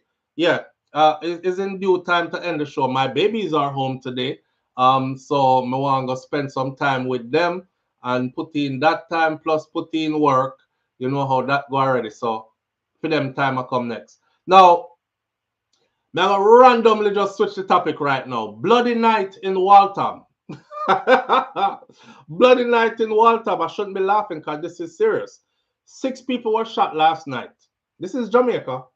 6 people were shot last night on 77 Lane in Waltham Park Road, St. Andrew, sending shockwaves throughout the already troubled inner city community. The police sources confirmed that at least 5 of the 6 who got shot last night are dead. In a one place, one go. This is Jamaica for you. This is election time. This is Andrew Holness administration saying everything is all right and under control. I don't know what the strategy is, because they keep on giving us numbers to say the shootings are down, serious crimes are down, but yet still we keep having these same reports. How many times now have you tuned in the last month and heard me report to you incidents of mass shootings out of Jamaica?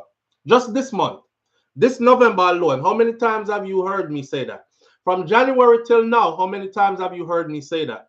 You probably lost count, right? Right. So a regular thing now in a Jamaica where mass shooting take place, multiple people get killed one time. Police sources confirmed that at least 5 of the 6 have died. The brazen attack has left residents in fear as the area is plagued by violence, reels from another brutal chapter in Jamaica's ongoing crime crisis. Police sources say that the incident occurred about 7:45 p.m. Patrons were at a bar in the area when they were attacked and shot by hoodlums. One of the victims had just exited a food establishment when he and others were shot. Understand that the area where the attack took place is considered relatively safe. It was unclear at press time who was responsible for the attack and the reason for the cowardly act, as they put it. The incident led the police to shut down traffic along sections of Waltham Park Road and Bay Farm Road in Kingston 11 to facilitate the necessary investigations that need to be done by the lawmen. There was an eerie silence in the area as the lawmen proceeded to process the crime scene. Only a few residents ventured beyond their gates. Jamaica has been shaken by a disturbing surge in mass shootings over the past few months. See that? Them even say it. Leaving communities in fear and in mourning. In a brutal attack in August, 8 people were gunned down on Cherry Tree Lane near Four Parts, Clarendon, in one incident. 8. The bloodshed didn't end there. On National Heroes Day, 5 men were tragically killed in a mass shooting at a football game in Pleasant Heights, Rockfort, Kingston, further implying concerns or amplifying concerns over rising violence in the country. Earlier this month, another devastating shooting unfolded on Bowens Road in St. Andrew, where gunmen opened fire on a crowd, hitting 8 people. 3 of those people fatally. And that was in a matter of minutes. The frequency and the brutality of these attacks have left the nation grappling with a growing sense of insecurity. People them start to get afraid now, coming down into the holiday season where crowds gather no, Jamaica stay already, right? Crowds gather everywhere now. The marketplace them full, people out shopping, all these things. People are now being very afraid as authorities scramble to address the escalating violence. Since the start of the year, more than 1,040 Jamaicans have been murdered on the island. Since the start of the year, more than 1,040 Jamaicans have been murdered on the island. Police data revealed that last week, watch this, last week was Jamaica's bloodiest week of this whole year. 44 persons got murdered in the last 7 days, making it the bloodiest 7-day period of 2024. But hold on, end this up. Because I went and looked up this morning, road accidents. They have recorded 277 collisions and 320 Jamaicans have been killed on the road.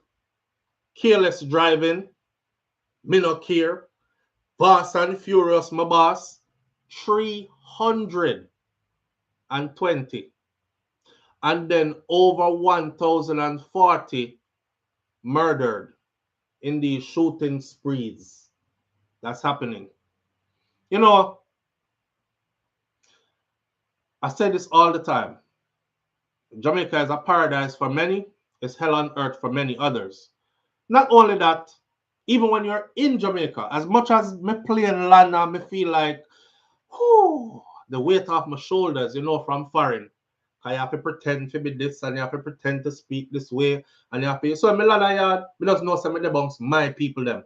So if me chaka and me go along so I just suck. And them know say I saw me tan and me know say I saw them tan. Living in a foreign land kind of puts this little stress on you, but we ease the burden when we land. But as soon as that burden they ease, my friend, in comes this feeling of, well, so anything can go on any minute, SouFLo, so you have to dep on the lookout and be careful around, but I come down, I can't sleep and go on like romanticize Jamaica. So, as much as you love yard and you want to just be carefree, you're reminded every second that you're there still. Remember, you don't have to have nothing with nobody, The place just set a certain way, and there's a certain climate where these things happen now on a regular basis a yard. We have been murdering over 1,000 people for the last 20 years and counting. I want you to do the maths to that. Over 20,000. Matter of fact, Babs Cartel was in prison for 12 years, 10 months and something. I said round it off to 13 years, and we went and did our research. And in the 13 years that he was behind bars, I believe it was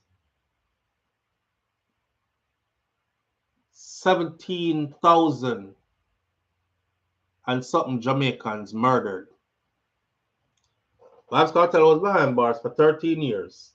In the 13 years he was behind bars, over 17,000 Jamaicans were murdered. I don't want you to feel like me just set them number here to make people get afraid or nothing. I don't want you to feel like me just throw these. I throw these numbers out there for you to actually really look on them and be like, 13 years, 17,000. After the $17,000 me I talk about. I'm not talking about 17,000 chicken we get killed and supply grocery store. I'm not talking about 17,000 cow we get slaughtered because we didn't need beef. We're not talking about 17,000 piece of clothes hang out online. We're talking about 17,000 Jamaicans that died,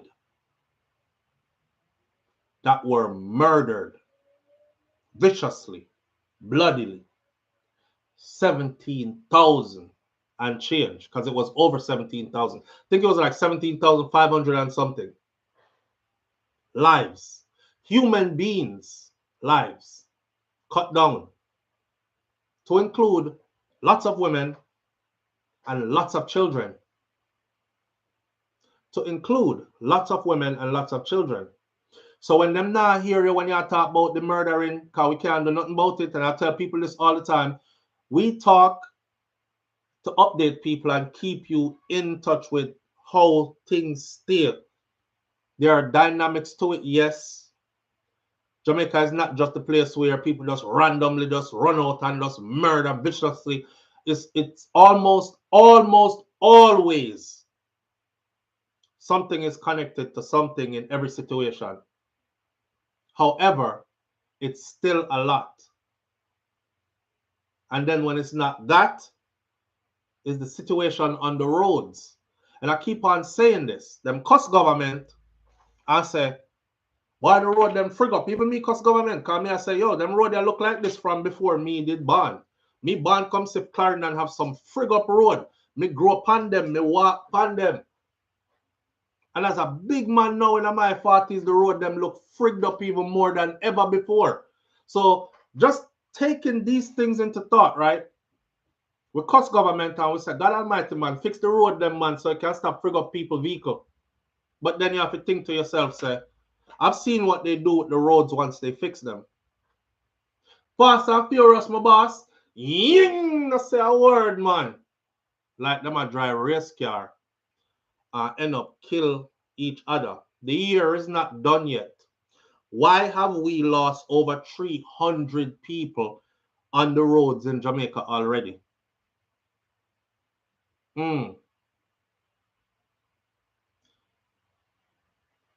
As we move into a new year, almost, as we come to the end of this year, I think it's important for each one of us, man, as people, to know that this starts with just us, individually.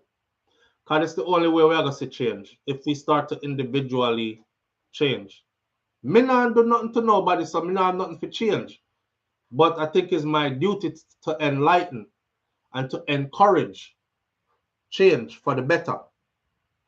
That part.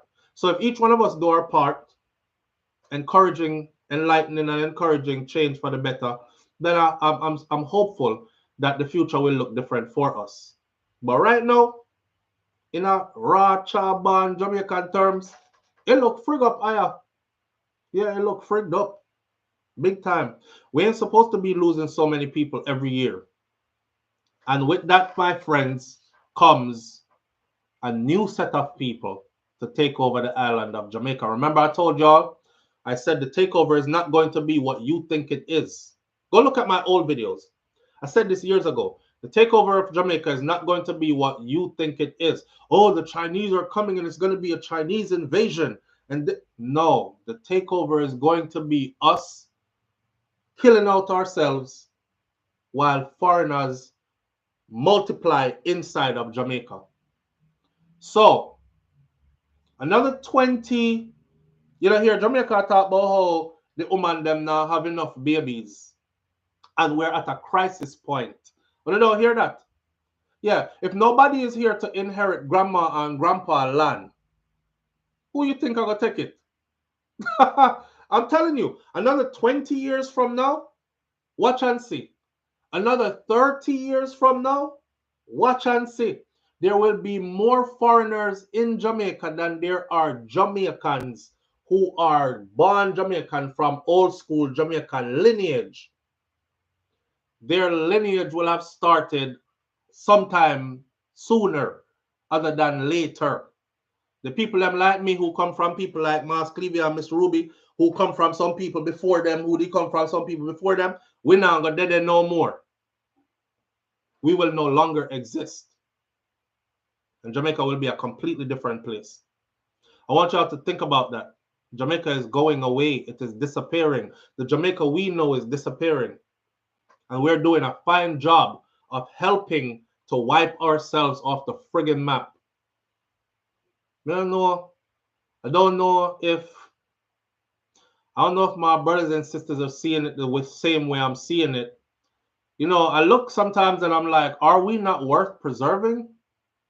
Do we not think that we're worth preserving? Because all the fun and joke aside, we are disappear. We are skin teeth disappearing. We are disappearing. Okay? Think a joke. 13 years in prison for Vibes Cartel. 17,500 and something Jamaicans murdered in the little space of time there. I see that. Cartel go doing time, come out, richer than most Jamaican, happy with him life, and over 17,000 who were here to see him go in, never there when him come out. Think about that. Wow. I didn't want to end it this morning like on a down note, but sometimes you have to take the down note to strike people in their conscious mind.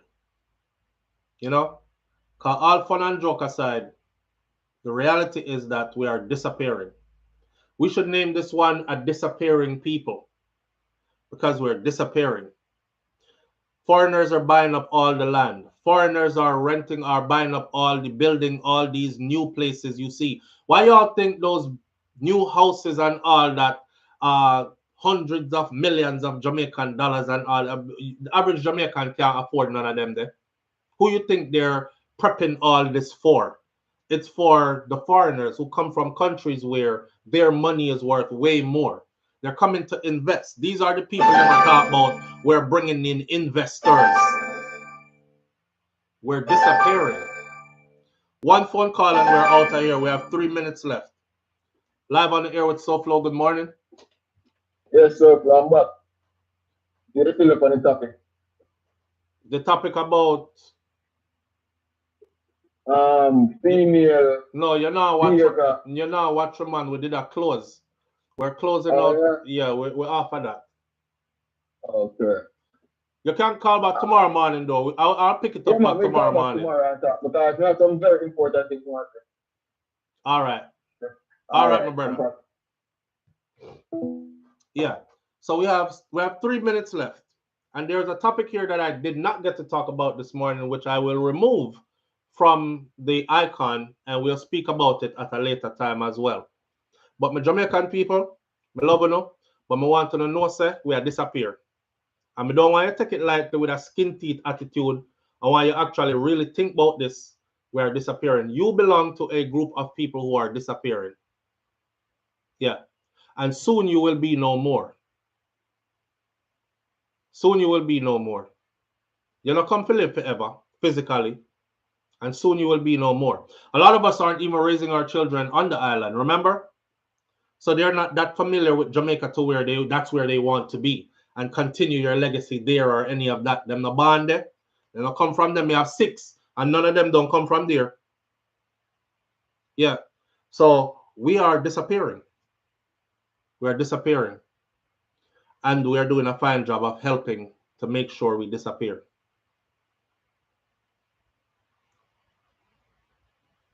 What can we do to preserve us? We will pick up, I'm going to write it down right now. What can be done to preserve us? Tomorrow morning, when we start out, we'll start out right there. Because it's one thing to talk about the problem, but there are solutions out there. If we put our minds together, we can actually come up with the solutions. Right. And the solutions are very doable. So let's do that. Let's not only talk about the problem, but put our minds together and come up with the solution, and each one teach one, and we bring that to fruition. Other than that, if we're not able to do it, we will cease to exist as a people. Manners and respect to each and every one of you tuning in. I appreciate you greatly. Thank you. Like my granny said, Miss Ruby said, if you can't be good, be careful. But it's best to be good. And my grandfather, Mas Clevey, used to say, if God spare my life. See you tomorrow. I'm out. Peace.